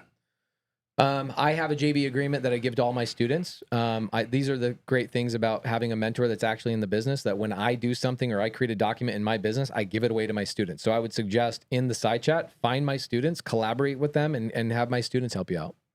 A JV agreement written by an attorney is probably going to cost you $1,000 to $1,500. And then finding an attorney that even understands what the hell that even means is going to take you a month. Yeah. So save yourself the time and the energy, take the money that I've already put into the thing and leverage my community. Isaiah Navarez wants to know if he has no experience wholesaling or doing creative, how does he prove to a seller that he's credible? Collaborate with somebody that knows what the hell they're doing. This is one thing that I do for my students. So I call sellers for my students. Now my students are so good they call sellers for each other. Right? You saw Munif and Daniel Quijano in the Closers Olympics are my people, not the shit. They're the shit. They're great. They're good. So I mean, Daniel's all right. Daniel's phenomenal. I know he's watching. He probably is. So, and Daniel and I are doing a deal right now. I'm closing on a deal with him tomorrow. So I created leaders so that we could change the face of this industry. People that learn how I close sellers by watching me close their sellers are now turning around and saying, hey, anybody that's out there in the open world, a non-student, I don't give a shit if you join Subto or not. Oh, dude, we run deep. Yeah. We run deep. We're everywhere. There's not a city that we're not strong in. And so if you are out there, then find a Subto student, collaborate with, and go, how can I leverage your credibility that you have? Because what I give my students is I give my proof of funds from my actual bank account. If a seller or an agent says, well, I want to talk to the person who owns this bank account, I personally get on the phone with that agent or that seller and say, yep, I'm JVing or I'm funding the deal or whatever it is. I give them all of my credentials, my real estate owned schedule that shows all the real estate I own. And I go, here's all public data showing that our group is credible. Go leverage my students. My students will give that to you. So you can skip the line. That's a thing that I used to have too, is like, why would somebody listen to me? Yeah. Well, then go collaborate with somebody that has the credibility and go do a deal with each other. Cody Barton, my partner, the first deal he ever did, he collaborated with a guy named Frank. And Cody's like, why would anybody listen to me? And Frank, who's still one of our cash buyers here locally, told Cody, goes, don't ever let that be an excuse of yours. Leverage and borrow my credibility. And if you run into a situation you can't overcome, call me and I'll talk to the seller. And then Pace and I have had private conversations about this. I tell him he's my favorite cult leader. Oh yeah. You know the root word of culture is cult. Right. We have the strongest culture in all of real estate. And you can call it for whatever it is, but I can tell you that our success rate is incredibly high. We have a powerful community of people making a lot of money together. And that, if it's a cult, it's a cult. Yeah. Let me sign up. You already did. How do you take over liens like a city taxes over Subto? That was a question from Moni on YouTube. So this is an interesting thing. People don't understand how simple it is for you to actually buy a property from somebody. You guys know that there was a point in history that title companies and escrow officers did not exist, right? Like you guys know that that's actually like the greatest. You own a title company. I own a title company. Shout out to you again. You paved the way for me to go own title companies. And now Jamil and I are going and growing. We have a brand called Complete Title and Escrow. We'll have 200 branches in the United States in the next probably 5 to 7 years. So it's the greatest scam of all time, bro. Like, I'm going to charge you my escrow officer's fee, but then I'm also going to charge you insurance to make sure that my employee did their job properly. Correct. It's the greatest business ever. So that was created by some guy. I don't know who it was created by, but it was created. Before that ever existed, the way you traded real estate is the same way you trade real estate today. You just don't see it. All I have to do is I have to have a one piece of document called a deed.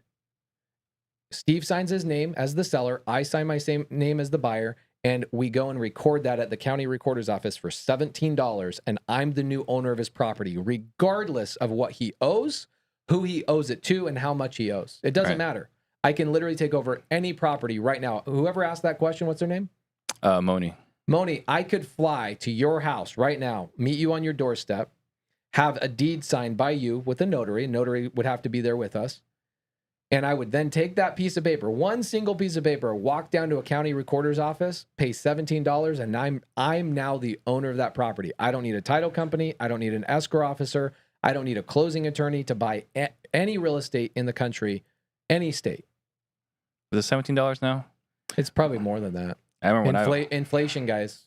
When I was doing it back in my day, right? It was like $6. It's like $8. $8. It's been a while since I had to drive down to the recorder's office. All right. So, AO on YouTube, from your experience, what's the most common motivated seller scenario where they're willing to accept zero down with monthly payments? So zero down with monthly payments would be a seller that has no equity, subject to, or a seller on seller finance that you pay full retail. So they go, okay, great, I got full retail, perfect. I'll give you zero down and just monthly payments. On YouTube, Darius, when do you know when you should keep a deal, say for cash flow, or when should you sell it? Is the exit always determined before you ever make the deal? The exit is always determined by the buyer. And so this is something I wish I knew too, is that a lot of people, especially in my community, they got to remember something really important. Real estate is a lifelong pursuit. Okay, let's look at like a Grant Cardone. I bring him up because he's well known. Whether you like him or you hate him, I love him. I think he's one of the greatest marketers of all time. He has $6 billion in multifamily real estate under management right now. How long did it take for him to get there? 30 years. He did single family homes for multiple years, over 10 years, and that builds momentum. So you got to remember, Real estate is a lifelong pursuit. Stop worrying about needing to be retired next year, right? Yeah. Stop that. So what happens is a lot of times the buyer, whoever runs into the deal, they're so thirsty for cash flow and financial freedom, which cash flow provides financial freedom, that they will put themselves in a situation to take on an Airbnb or a rental that they're not equipped to take on. They're yet. trying to rush it. They're trying to rush it.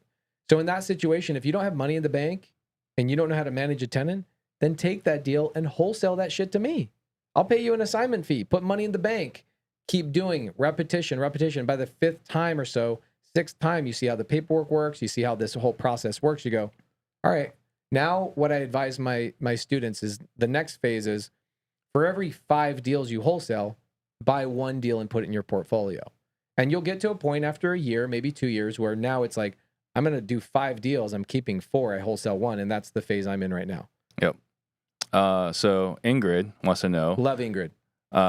Doing a deal with her right now. That's awesome. Ingrid is on fire. She did a Morby method. She's done Subto deals. She's doing great. And she came from the real estate agent world. She's amazing. I think you know Ingrid. I do.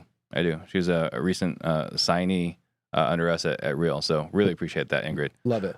So do you think Subto is a safer bet for investors in Novation? Yeah, I actually literally did a live about this about an hour before I drove over here. I had a student named Melissa Smith. She got her first subject to deal, and she says, I don't know what route to go. So should I turn this into an Airbnb? And I go, well, Melissa, if you turn this into an Airbnb, then the capital that it required, the entry fee that it required to get into that deal, you're going to have to go raise that money long term. And you're kind of newer, so you're going to have a hard time establishing that relationship with a private money lender that would be willing to keep that money in the deal long enough. Or you got to partner with somebody and split it 50-50. If I were you, I would actually buy it subject to, take it retail. This is why I call it Subtail. That was a thing that I created years ago, Subtail. Buy it subject to, take it retail, because there's $40,000 in net profit on the deal that now the next deal you run into, you've got $40,000 to put into, and you don't need a partner and you don't need private capital. So the safer way to go in any regard when you compare novations to Subtail, 1,000% of the time, it is safer to go Subtail because you actually own the property with a Subtail. And in a novation agreement, you have, so we do a lot of novations. I have 2 novations going on right now. I have more Subtails going on than I have novations because a novation, the advantage to a novation is I don't have to buy it up front. I don't have to ever take title to it. So I don't have title fees and the scam of the title insurance and all that kind of stuff. Always get your title insurance. Make sure you pay me and my company and Steve and his company title insurance. It's great. So I don't have to pay for any of those things up front. And a novation is really enticing because if you have a really skinny deal, a novation agreement can save you anywhere between $10,000 to maybe $20,000 on a fix and flip that justifies you outbeating somebody else that's your competition, or your seller's just not willing to go down to that number. A novation agreement can get that done. However, you don't hold deed on a novation. You do not own that property. Your agreement and how you do your paperwork on a novation is what keeps you safe. Whereas on a Subtail deal, what keeps me safe is that I'm the owner and there's nothing you can do about it.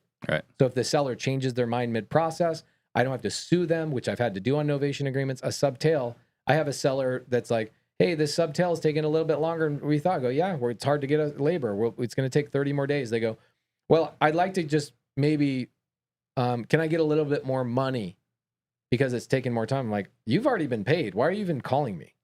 But in a Subtail, it's your property. They can't do anything about it.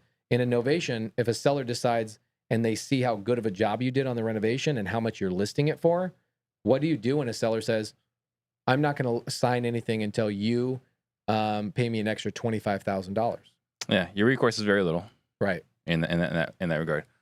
Susan Fleming, have you ever dealt with medical liens? I'm presuming here in the question of the context of Subto. Yeah, in Subto, yes. I've negotiated liens from $110,000 down to $1,500. One of the first deal I ever did with Cody Barton, we bought a deal for $110,000 on Wolf Street. Desiree was my seller. She's now my private money lender, has been my private money lender for nearly 4 years.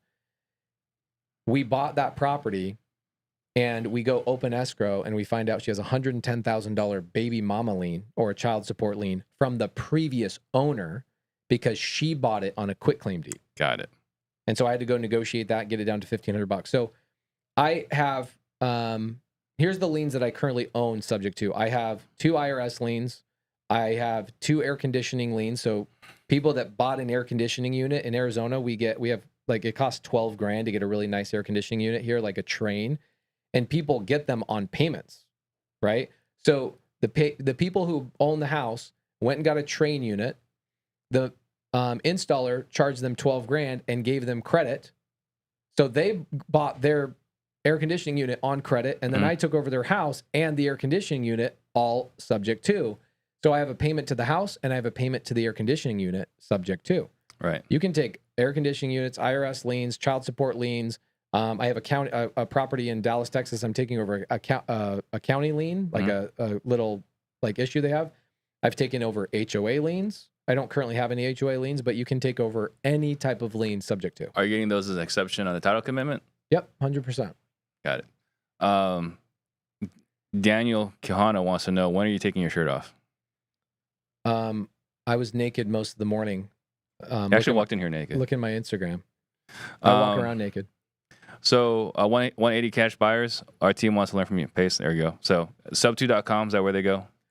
DM me on Instagram, honestly, I built a community for a reason. I really want people to work with my students. I buy very specific deals. I'm at a point right now where I don't really want to do deals with anybody that's not a student. I have enough students that we've accomplished building the greatest community on planet Earth. Go work with my students. They're the shit. Yep. You don't need to join Subto. Don't join Subto. Go hang out with my students. Rank Mula on YouTube. Yeah. I presume you're buying these properties in a land trust. Hell no. Don't buy anything in a land trust. A land trust is a common misconception in real estate, that people believe that buying something through a land trust will help you avoid the due on sale clause. And it's not correct, right? People they argue the Garn St. Germain Mac and all this kind of stuff. There's a camp of people that believe land trusts are great, and there's a camp of people that don't really care for them. The people that believe land trusts are great also sell land trusts. Okay? This is a business, guys. People are like, use a land trust because they own land trust companies, okay? Land trusts are beneficial, but they should not be they should not be utilized if you're just trying to avoid the due on sale Don't be clause. deceitful. Yeah, don't be deceitful. And here's the other reason why I never got into land trusts. Steve's trying to get out of here, by the way, guys. If you guys I am not trying to get out of here. Oh, you're not? Okay. No. Perfect. We got 3 more hours, guys. Just kidding. No, we got 29 more hours. In Arizona, if I buy a property in a land trust, Arizona will not issue me title insurance without naming the beneficiary of a land trust. And so here people are using land trust because they want to shroud or hide who the actual owner is. But I want title insurance. And so in state of Arizona, when I was buying my first deals, I would go to my escrow officer and say, I would like to buy this in a land trust. She's like, why?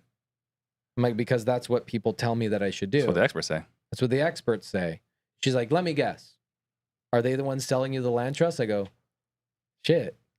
Yeah. So yeah, and I learned, especially in Arizona, because we can't get title insurance when you buy through a land trust, that I just always bought through an LLC. And then I just did it nationwide. And just through practice, I was like, oh, land trusts are not really meant for buying. They're meant for buying real estate, but they're meant for a different purpose than hiding due on sale clause. Yes, for estates. Yeah. Warren Adcock wants to know, he's a student of yours, and he's trying to stop foreclosure. Is he still able to talk to your transaction coordinator? So here's the thing. This is why Subto is so strong. We have 21 support calls a week. 21. Not one, not two, 21. And one of the support calls we have every single week is transaction coordination on Saturday mornings. We teach our students' wives or students that, it's funny thing, guys. If you're in real estate, I'm going to tell you right now, real estate might not be resonating with you because all you're hearing is cold call and text and bandit signs and doing all that kind of stuff. There's personality types that you should never cold call. And I'm one of the few people that will tell you this. You should never text and have to negotiate. Some people are actually meant better to be transaction coordinators. So we train a lot of students, male students will come in and go, I want to get my wife involved in the business, but I don't know what to have her do. I go, we'll train her every Saturday for 2 hours every Saturday on how to be a transaction coordinator. Last week, my wife, who's the greatest transaction coordinator in my opinion, came in and taught my students how to stop and extend a foreclosure on a live deal. So if you are a student of mine and you're not coming into my support call on Saturday where my wife teaches people how to be transaction coordinators, Caleb Christopher, who is one of my leaders, is teaching people how to be transaction coordinators, stop foreclosures on real deals, then you're not leveraging this absolute amazing bonus stuff that I do every week for you guys. G-Swag, can you create or finance a probate house? Yeah. Here's a better question. What can you not create or finance? Literally, the answer is nothing. You will hear me talk about like reverse mortgages, where people will come and go, Pace, can I sub to a reverse mortgage? The answer is absolutely yes. But the challenge with a reverse mortgage is that a reverse mortgage, they are originated and issued to the borrower for the sole intention of taking that property back, right? Reverse mortgage companies are unlike regular mortgage companies that they actually want that property. Their profit is when that person passes away and they're no longer there. So in a reverse mortgage, as long as the seller is still alive, I will take a property over subject to. But if somebody, their parents just passed away and they come to me and they go, hey, I just inherited my parents' house through probate. I don't know what to do with it. I go, I'd like to buy it subject to. And they go, okay, well, it's a reverse mortgage. Is that a problem? I go, yeah, I don't want it. Because they're already passed away. So the reverse mortgage company is going to come in and go, we demand ownership of that property. We want our money. Right. Here's a question from YouTube, Majdi. Maj is great, out of Colorado, handsome guy, long hair. As a newbie, would you recommend purchasing a property via a lease option and Airbnb-ing it cash flow as long as possible before exercising the option to purchase the property? Great question. So here's what I advise. I don't like lease options when you acquire, because what does that mean? It means that you're not the owner of that property. However, I also will argue on the other side of that, it's like, who gives a crap? If you're making cash flow and you're active in real estate, then that's better than saying don't buy it on a lease option. A lease option, you're not the owner. And if you decide to execute your option on that contract, you have to go out and obtain financing. And if you don't have the ability to obtain financing and you're sitting here spending money on furniture and getting this thing all decked out, you're going to put yourself in a shitty situation. Yeah. So I tell people that, look, people that do Airbnb arbitrage and acquire and lease options, and about their second year, they come into my group and they go, I should have never done Airbnb arbitrage and I should have never done lease options, because now all the people I bought these from or I've done deals with, they all want to sell them and I have no ownership in any of these properties. Yeah. The purpose of real estate, guys, is not just the cash flow. People get so drunk with the thought of cash flow. We make hundreds of thousands of dollars in cash flow. It's great. But people are so enamored with the thought of it because they want to quit their job that they hate. That's the number one thing. Outside of cash flow, the real reason you want to buy property is to compound wealth. Right. Create wealth for yourself. How did I go from $0 to $150 million in assets and my net worth is stupid? It's stupid. Like, if you really you looked at what our real estate has done in just a matter of like 36 to 48 months of like really being serious about acquiring properties, it's like, that's where real wealth is built, is your tenants. People go, what do you think real estate is? I go, it's called crowdsourcing your retirement. Everybody else is paying for me to retire except for myself. And that's my tenants, my Airbnb clients. That's, my sober living houses, all that kind of stuff. They're paying for my retirement, not me. So a specific example here from Eller and Perez on YouTube. How do you structure a deal if the purchase price is $240, they owe $40, and they're okay with you taking over the mortgage? It's called a hybrid. So it's the same way I bought my house. Go on YouTube and say, Pace Morby house. I bought my property for $3 million. $1.2 million of it is what the seller owed. So he had $1.8 million in equity. And I took that thing over creative finance. $1.2 million of it is subject to. So I took over the existing mortgage. I created a second mortgage for $1 million. So that's only 2.2. And then I created a consulting agreement for the remaining balance, because go watch the video. It's the most creative shit you'll ever see. But it's called a hybrid. Part sub to, part seller finance. We do it all the time. So, question on YouTube, Michelle, what strategy would you offer a seller who wants at least $100,000 more than Zillow, and the seller needs cash flow, seller's retired, has minimum income? I guess the question is, would you ever pay or is $100,000 over Zillow? Yeah, I have a property. I have a property on Maddox. Let me pull up the address so you guys can all go and pull it up. You guys can see it. Well, I guess in this instance here, so they want $100K over Zillow, and all the comps on Zillow are $100K less. Yeah, that's fine. You would buy a house $200,000 upside down? Yeah, depends, right? Depends on what I get. The property is 75 Maddox Drive in Atlanta, Georgia. You guys can go look that up. 75 Maddox Drive. So 75 Maddox Drive in Atlanta. It's right in Ansley Park. Seller, I bought the house from them for $1.1 million, and the value of the property at the time was $960, and properties in the neighborhood were actually selling for like maybe $870 to $900. So I paid a couple $100,000 over retail, but did I really pay $200,000 over retail? No. I structured terms that over a year, 2 years, 3 years, that $200,000 I overpaid would be overshadowed by my cash flow and the appreciation, the depreciation, the mortgage pay down, etc. So how did I get into that deal? I gave the seller a small enough down payment that I turned around and I net cash flow on that property $8,000 a month. Yeah, but I think in your instance here, there were some other extenuating circumstances where it made sense. Right. Right. So I think. So the question is, here's a great way to look at anything.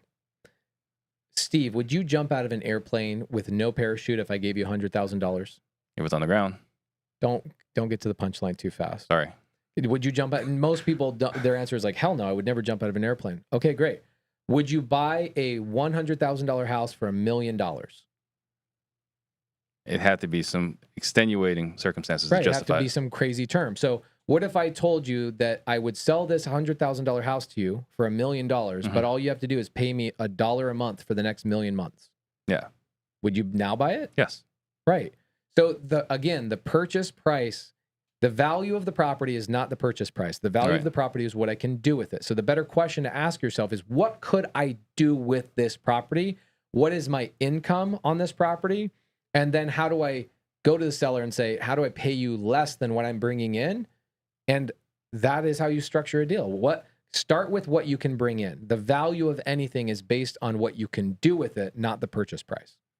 So another question on YouTube from AO. If you're buying Subto, are you able to use your end buyer's down payment as down payment to the original seller? Always, yeah. All the time. But same thing with when you're wholesaling, right? If you're wholesaling a contract in a cash world, a lot of broke-ass wholesalers, which, I was a broke-ass wholesaler too. Just call it what it is. A lot of times you're like, I don't have the earnest money. Okay, well, you use your end buyer's earnest money. It's the same thing in creative finance. You can use your end buyer's earnest money. You can use your end buyer's down payment. You don't have to be you literally can do all of this without any money in your pocket. I think some of it is subject to state. You don't think so? No. I'm just thinking as far as I've never ran into that. And I could be completely wrong about this, right? I was just thinking as far as the context, like there are certain states where you can never use the buyer's funds to purchase. Okay, but you could structure it differently where you do a JV agreement with your buyer and you and your buyer are buying the property together and the buyer then issues the earnest money a different way. There's always a way around it. Yeah. Mauricio wants to know, on a Subto deal, how do you answer a seller when they say that the mortgage will still show up as debt on my credit? I don't have to ask this. I don't have to answer the seller anything because I tell them that right up front. I tell the seller that faster than they could ever ask me that. I go, okay, if we buy this property, we're going to buy it where I take over the existing payments and the mortgage stays in your name. Yep. And I tell them that right out of the gate. I don't hide anything. It's like the first thing that I say. If you ever watch I just posted 2 days ago a foreclosure with a seller that I just closed on. It's an FHA loan. This is super tricky. This is some shit that most people don't do. It's an FHA loan. I self-performed the paperwork, which means we did not use a title and escrow business, even though I'm sad that we didn't use title insurance because I would have made some money there. But FHA loan subject to sellers in foreclosure. And I actually have the full conversation on my YouTube channel. And you will hear me tell the seller, we are going to stop your foreclosure. And here's how we're going to do it. We're going to keep your mortgage in place so that when I make payments on that mortgage, it still benefits you long-term so that you can turn around and buy another house faster because we're going to improve your credit by having a mortgage in good standing. Go watch the seller call. It's great. Zoram Realty Group on Instagram. Yeah. What percentage of the time do the banks call back the loans when seller transfers ownership? Okay, so I've had the due on sale clause happen to me 5 times. 5. Yeah, Oh, 3 of them are students of mine, 2 of them are mine. got it. But I've been involved in 5 of them. I would say that it's probably 1 in, I don't know, 2,000 to 3,000 transactions. You'll get a due on sale clause happen. It's always comes down to a couple things. It is you did the paperwork wrong because you're dumb.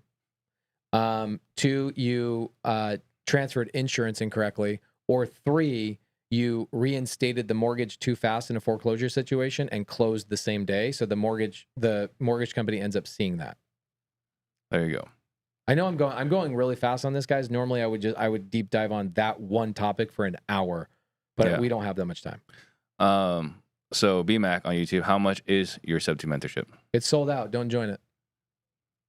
Laura Rios, how will this affect mortgage companies? I think that's an interesting question. Oh, what do you mean? Yeah. That's a great question. How will this affect mortgage companies? Here's how a mortgage company makes money. Let's remind ourselves how mortgage companies make money. They're not in the real estate game. Mortgage companies are not in the real estate game. They're in the lending money game, right? And what do they want more than anything? They want to make money when they issue a mortgage to you. So they call it origination points, right? They make money right there. And then most mortgage companies take that mortgage that they created for you and they sell it to somebody else for an additional fee. So they don't care. The people who originated the loan don't give a crap. Now the person who bought that loan, they're in the business of receiving payments. They're not in the business of owning real estate. They're in the business of owning or collecting payments. So the only way this affects them is me paying their payments and make sure that their business operates properly. Yeah, and I think that the fear that people have with, due on sale clause and everything else, don't understand how expensive it is for a bank to foreclose on someone. Yeah, and the fact that it's not even their business model, right? And if you guys go to my YouTube channel, type in Pace Morby due on sale. I should have 4, maybe 5 videos. I've actually called banks just to prove to people. I'm going to do it next week on a live where I'm in the process of currently refinancing out one of my subject to deals because we have so much equity in the deal. We're going to refinance it. And what I'm going to do on a live is call the bank and actually try and get the due on sale clause called on myself. And I'll show you guys how silly the due on sale clause actually is. Well, and I think that's a fantastic video. But going back to my experience when I was listing foreclosure properties, like the banks, in order to foreclose on a person, has to hire an attorney, right? Has to deal with all the legal paperwork, has to hire a servicer, someone out there, evict you, pay you to move out with cash for keys, hire someone to rekey the property, hire someone to maintain the property, and then pay a listing agent to sell the property. Like, to foreclose on someone is not like, hey, Pace, I'm going to foreclose on you. It's a $30,000 to $60,000 commitment on my end, right, to foreclose on you, right. Right. So I think that, and it looks really bad on their books too. And that's the thing a lot of people don't understand is when you get into, I used to be a loan officer. So I understood like a negative mark on a loan that you issued is not a good look for your bank. Right. Well, on top of that, if I take this property back, let's say $200,000, I can no longer lend that $200,000 times 9. Right. So right. There's 1 million plus I cannot lend on right now. Right. So I think that the due on sale clause may be a little overfeared. D Banks, how can I bring value to Pace? Okay, so here's what I'm doing in my world right now is I've paid off all my private lenders that I have on I have hundreds of single family properties that we own, all creative finance. I don't think we own many.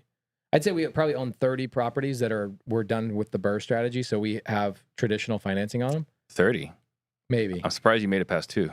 Well, yeah, I know, dude. I hate the BRRRR strategy. I love the BRRRR strategy, but what I don't like about the BRRRR strategy is how I have to get 3 loans to do the same deal. The interest rates it's volatile. BRRRR lenders are full of crap most of the time. You love the idea. You just don't love the reality. I don't love the reality like of going through it. And it's like when you do a sub-2 or seller finance deal and you realize it takes 7 minutes to do a deal and a BRRRR strategy takes 6 months. It's like people are like, hey, I'm doing the BRRRR strategy, but how do I scale? I'm like, stop doing the BRRRR strategy. It's really hard to scale in that model. It takes up a lot of cash, credit, credential, all that stuff. Anyway, what was the question specifically? How do I bring value? So I paid off all my private money lenders on all my sub-2 and seller finance deals on all my single family houses. I have no private money lender. I don't have one private money lender right now on any of my stuff. What I'm doing now is I'm going and buying apartment complexes with creative finance, and I'm raising capital for those with non-accredited investors. I'm giving everybody an opportunity to put $1,000 in and own a part of an apartment complex that I bought with seller finance. And what I'm doing is teaching people how that process works. So we don't need your money. We can raise money, but I want to change the game. Like, we want to teach people how to do this. And the best way to teach anybody to do stuff is actually do it with them and hold their hand through the process. Daniel Nissim on YouTube. If you were 24 years old again, with wholesaling as your business, what would you do differently?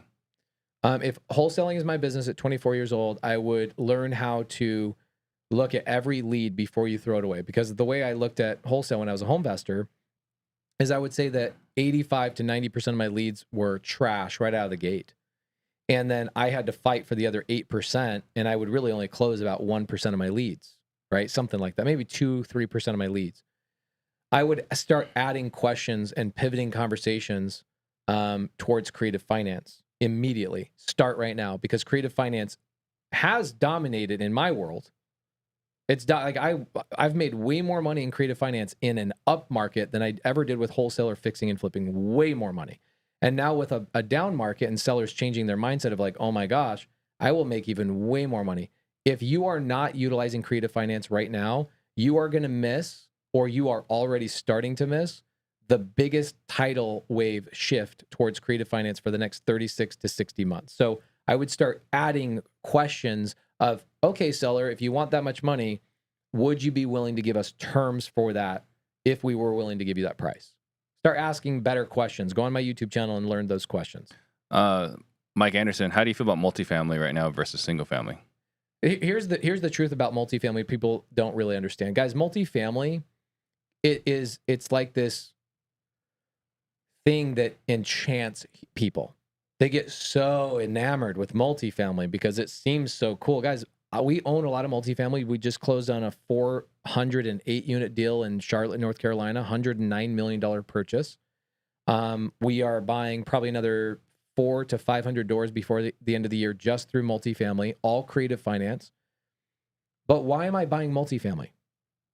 Because multifamily makes very little money for your first year, your second year, and your third year. Very little money. In fact, you're breaking even most of the time. The reason why multifamily is a great play is because of the tax benefits and because of the compounding growth after the third year of ownership. So people are basically planting seeds. Multifamily is, I'm planting a seed and it's going to be the biggest damn orange tree you've ever seen in about 3 years. Okay. Wholesaling is like, I get money today. So that's why a lot of people will wholesale multifamily rather than go invest in it. Airbnbs, like buying Subto and seller finance and turning those into Airbnbs. Does my daughter need to go pee, by the way? She's good? Okay, perfect. So will you bring her in here and put her right here for a little bit? So with Airbnb, with like wholesaling and doing Airbnb, I can get money in 60, 90 days and I can get out of my job.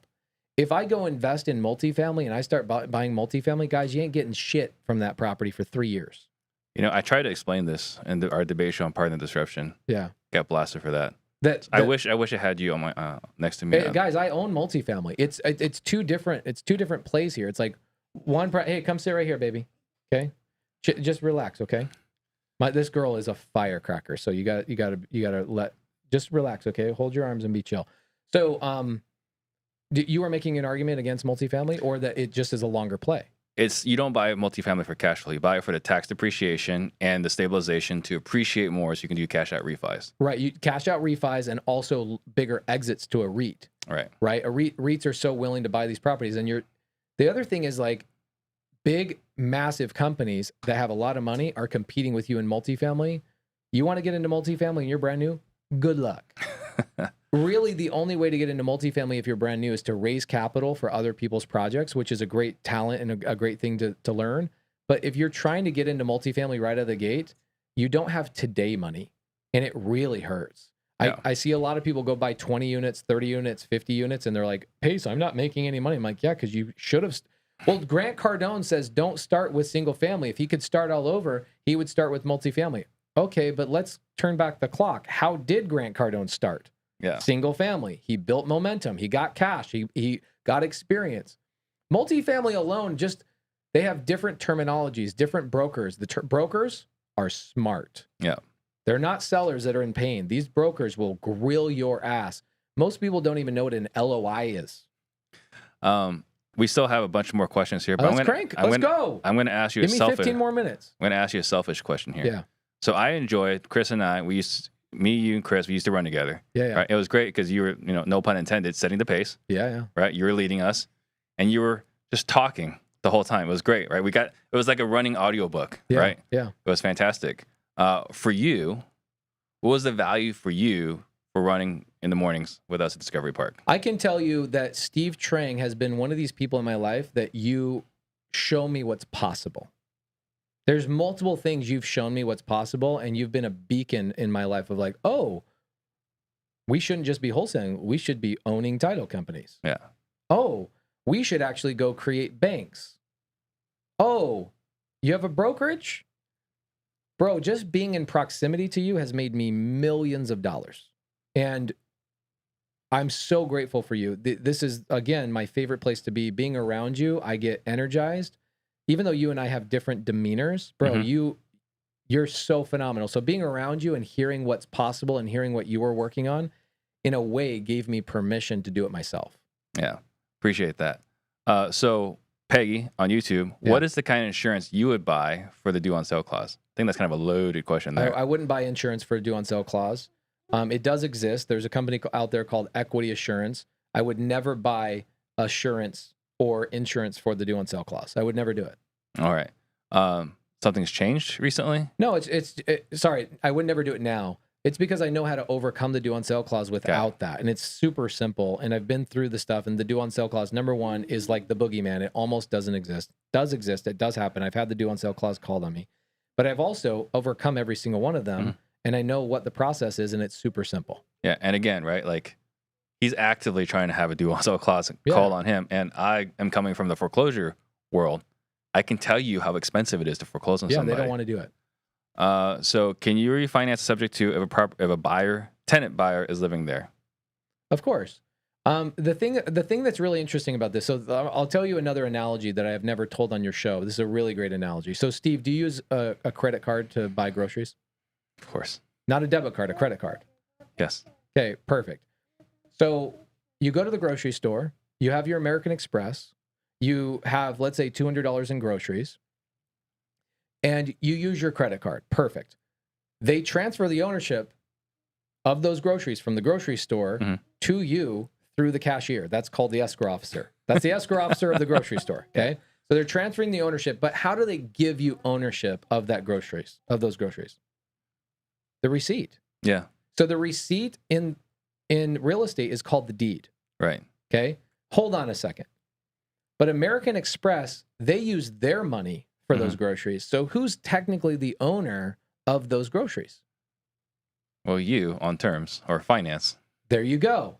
So I actually just saw one of the biggest influencers of wholesale made a post on his Instagram the other day saying, I would rather buy things with cash because when you owe money to the bank, you're a slave to the bank.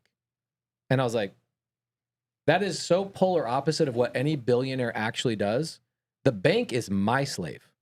I am not the bank's slave. I'm using the bank's money and letting somebody else pay it off. So you own those groceries through the receipt, just like you own the property through the deed. Someone made that claim. That you're a slave to the bank. I'll tell you who it is right after. It's on their Instagram right now, and it's like, you are so intense. Yeah, it's an interesting perspective. I think debt used the wrong way, you are the slave. Yeah, that is definitely not. If you're Dave Ramsey and 25 years ago you tried to fix and flip houses for a short duration, and you went and got adjustable rate mortgages like a dumbass, and you got burned through that, then I can see how you could see how debt is a scary thing. I say underinformed, but pretty much the same thing. Underinformed. I'm sorry. That's a very intense way of saying is dumbass.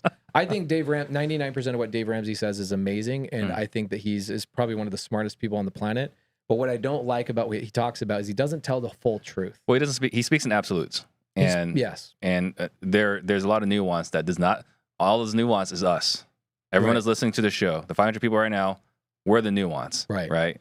Well, he gave some advice on his show about 4 months ago that said somebody calls into a show and goes, "Hey, I'm trying to fix and flip a property, and I'm thinking about going and borrowing some money from a friend of mine to go fix and flip this property. Dave Ramsey's advice was, no, no, no, no, no, no, no. Don't ever do that. What you need to do is go get a side hustle and go build up your own cash to then go fix and flip a property. I'm like, do you know how long a side hustle would take to go and fix it? Like to get enough To money? raise 100 grand, 20 200 years? grand. Yeah. I don't know about you, but when I die, one day of my life is worth $100 million. I'm not going to go spend 20 years to save up enough cash to do my first fix and flip. That's so uninformed. So Aaron Leitz, thank you for the donation. So He just donated $70 on one of my YouTube lives the other day. Thank you, Aaron. It means a lot. what do you think about targeting expired listings right now for creative finance? I love it. If I'm going to go after creative finance deals, I'm going after expired listings. I'm going after foreclosure. If I want seller finance deals, I want high equity or people have their houses paid off. Those are the four I would go after right now if I want to target creative finance, except I don't target creative finance. Right. I take the same leads that all these knucklehead wholesalers are going out there and just trying to get a wholesale deal, and I get wholesale deals out of them. We get fix and flips out of them, and then we also double our conversion rate by buying creative finance deals out of the same set of leads you guys are getting. What is the best way to go about that? I'm guessing he's asking about the channel or the marketing. MLS. So what I would do is I would go on the MLS or get Aaron. You're here in Arizona. Text me, and I'll have my wife pull an expired listing list from what would you get that, Monsoon or MLS? Expired listings? Yeah. I mean, when we were going really hard, it was Red X, I think. Okay, cool. So Red X, go somewhere, get the expired listings. My wife says she can pull expired listings on the MLS. And I would personally, if I have no money, I would call those sellers myself and I would say, this is my line that I say to expired listings. I would say, hey, I saw that your house was listed for sale and it's no longer listed through an agent. What were you looking for on the market that you didn't receive? Yeah. And then let them talk and they'll tell you what the heck happened.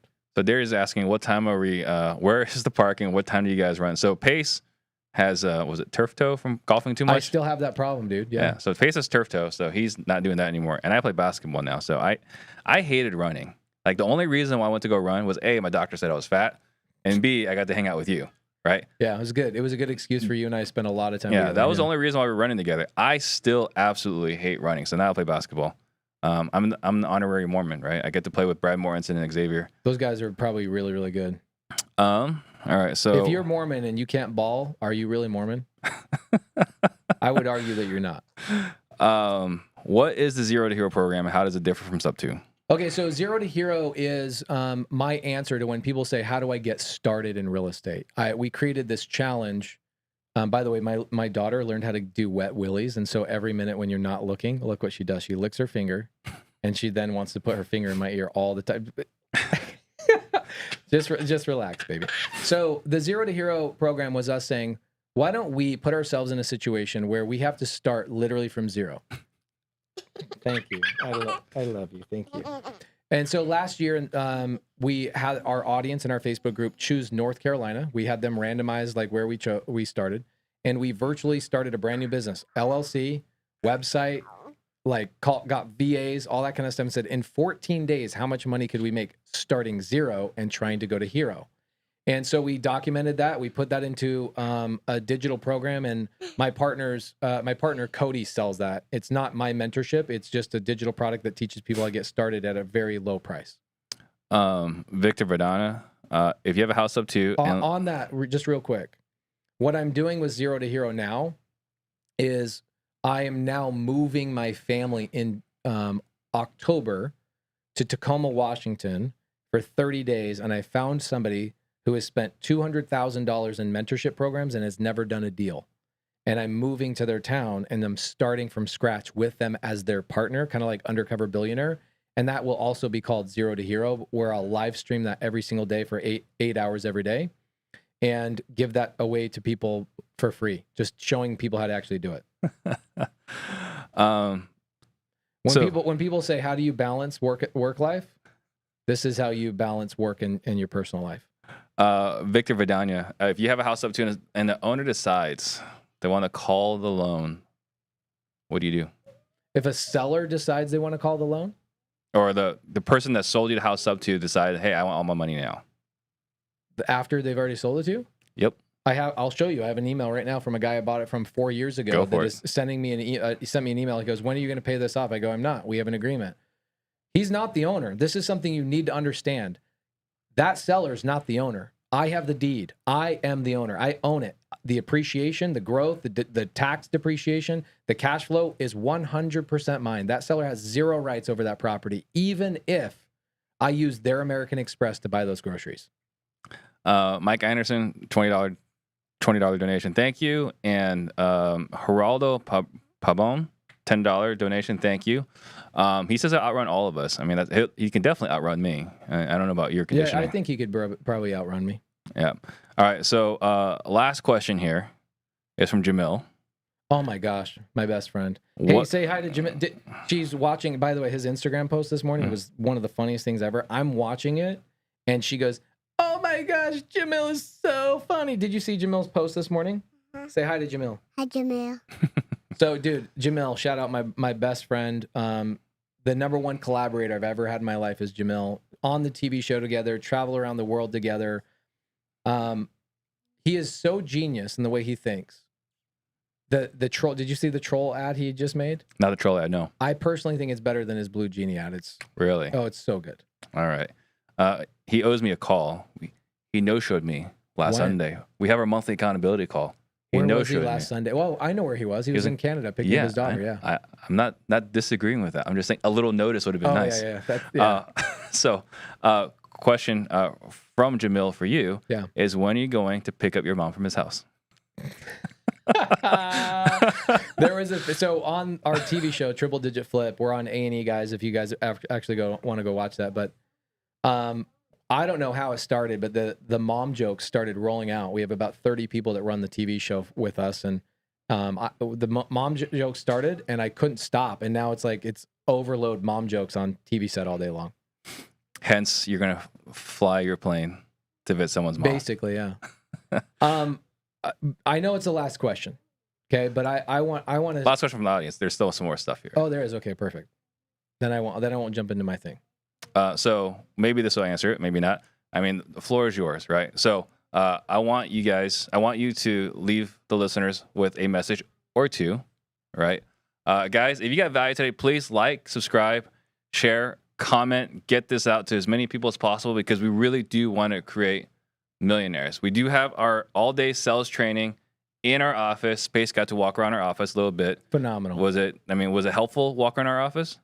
Yeah, it's super helpful. I love your guys' environment. I'm a monkey see, monkey do type of person. Like if I'm going to try and learn something, I want to be around a community or people that are doing it. And your guys' space is unbelievable. By the way, my first mastermind I ever did ran in this office. And dude, like your guys' space is like bar none better than anybody else. Appreciate that. Yeah. So we have our live event next month in our office. And part of coming out here for the training is you get to walk around my office and talk to my team, my wholesale team. Bro, that's what you mean? Yeah. I came in here and Steve comes up to me and says, hi, and I haven't seen you in months. Yeah. And we say hi, I give you a hug, which is always uncomfortable for you. And then Very I immediately go in and start talking to your team. I spend an hour talking to your team. I probably got $100,000 of value just talking to your team. Yep. So thank you for that. Of course. And again, like if you guys come out next month, you get to walk around my office, talk to my wholesale team, our traditional team, our media team, all of it. So if you guys are interested, go to disruptors.com/salesdisruptors. Thank you, Munif. Thank you, Gino. Munif should drop $100. Munif, shout out Munif. Okay, this is one thing that we've done really well in Subto. Munif is a leader in Subto. He has been since he joined. He also joined other mentorships. He actually spent $60,000 joining other mentorships, and he had to go get a second position, like a line of credit on his home, to go pay for these mentorships. Never did a deal. It wasn't that it wasn't in him. It was that he was lacking the campfire and a community to plug into that will actually help you. So one day he DMs me on Instagram and he goes, hey, I'm thinking about joining Subto. I really want to hone in on this very specific skill. And I go, well, we have this support call every morning that does that specific skill. Gets his first deal in like 3 days. The best deal that Munif has ever closed is that he found Love Francis in my mentorship and they got married. Oh. My students are getting getting married and having babies together, bro. That's how legit our community is. Shout out Munif. That's amazing. And I've said this to him before. He is the absolute best at mirroring I've ever seen. Yeah, he's very right? good. I'm gonna say better than you. That's okay. Right. So when he was on Closest Olympics, I mean, it was outstanding how great he is at mirroring. So again, Sales Disruptors, and then we have Pardon the Disruption. That's our debate show. We have it every Thursday. Where do they find that? How do they do that? Same channel right here, Real Estate Disruptors. Oh, that's dope. Okay. Yeah. So, last thoughts or two Mm-hmm. that you like to leave everyone with. I know that I'm the Subto guy and it benefits me to say this, but I told you guys, don't join my mentorship. I'm not saying this to join my mentorship. I'm telling you that Subto, seller finance, novation agreements, lease options, wraps, all of the creative strategies, they are 10 times more powerful than wholesale ever has been or ever will be. I don't personally know anybody that has retired from the wealth they built in wholesale or fixing and flipping. It always comes from holding properties. Now, wholesaling and fixing and flipping is one of the greatest gateways into real estate. It's easy to get into, and I love it. And it's how I got into real estate as well. But if you want to have true wealth, you've got to hold property. I hate to say that because there are people that are like, I'm afraid of holding property. Guys, retiring with $1 million, $2 million, $3 million ain't it. It ain't it. I'm telling you, when you get that kind of money, it ain't it. You will not retire with $1 million, $2 million, $3 million, etc. So do yourself this number. Okay, do this math really quickly. In a perfect world, in 30 years, how much money do I want to make every month net in my pocket? Okay, some people go 30 grand. Okay, great. So let's take into consideration that in 30 years, that will have to double because of inflation. So you actually have to make 60 grand a month to have the equivalent of today's 30,000. And then also, if you're receiving $60,000 a month to have today's equivalent of $30,000, you have to always take into consideration, you have to pay the taxes on that 60,000 as well. So is your number really 30 grand a month? No. You have to be to a point where your income in 30 years, if you want to retire at that level, is like $75,000 to $100,000 a month in income. Don't play small. Think bigger. I can tell you the biggest regret I have in my life is every time I learn something new and I look back on the previous version of myself, my biggest regret is I was thinking too small. Yeah. And being around people like Steve Trang, no joke, in my lifetime, people like you, Jamil Damji, all the other people that we hang out with, Brent Daniels, I can tell you that in my lifetime, you and the people I surround myself with, I will probably add $200 to $300 million to my net worth because of you and those people. So get around the right people, squad up, and stop playing small. Stop thinking small. There it is. So if someone wants to get a hold of you, They can't. they can't. Okay, here, you want to get a hold of me? Go to Steve Trang's first Real Estate Disruptors episode where I give my cell phone away. There But you go. when you text me your freaking name. Because the number one thing I get from people, and I send screenshots to Steve all the time, He does. is people go, "Is this Pace?" I'm like, "No, this is your mother." And may I remind you that I taught you how to be more polite when talking to strangers. Please introduce yourself, sweetheart. Love, your mom. I literally have that copy and pasted, and I copy and paste that 1 to 2 times a day. So guys, when you text me, please text me and say, "Hey, my name is Josh. I live in this area. I need help with such and such." And I'm going to tell you, I'm probably not going to help you.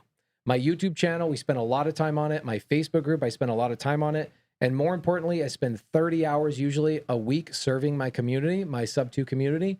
Let my Subto community help you. You don't need my help. You need my Subto students' help. Your YouTube channel. Yeah, it's the shit. How do they find that? YouTube.com/Pace Morby. Perfect. Awesome. Thank you. Bro, This is a blast. you're the best. Shout out to Thank y'all for watching. See y'all next week. Jump on the We went Steve to- train. We real estate disruptors.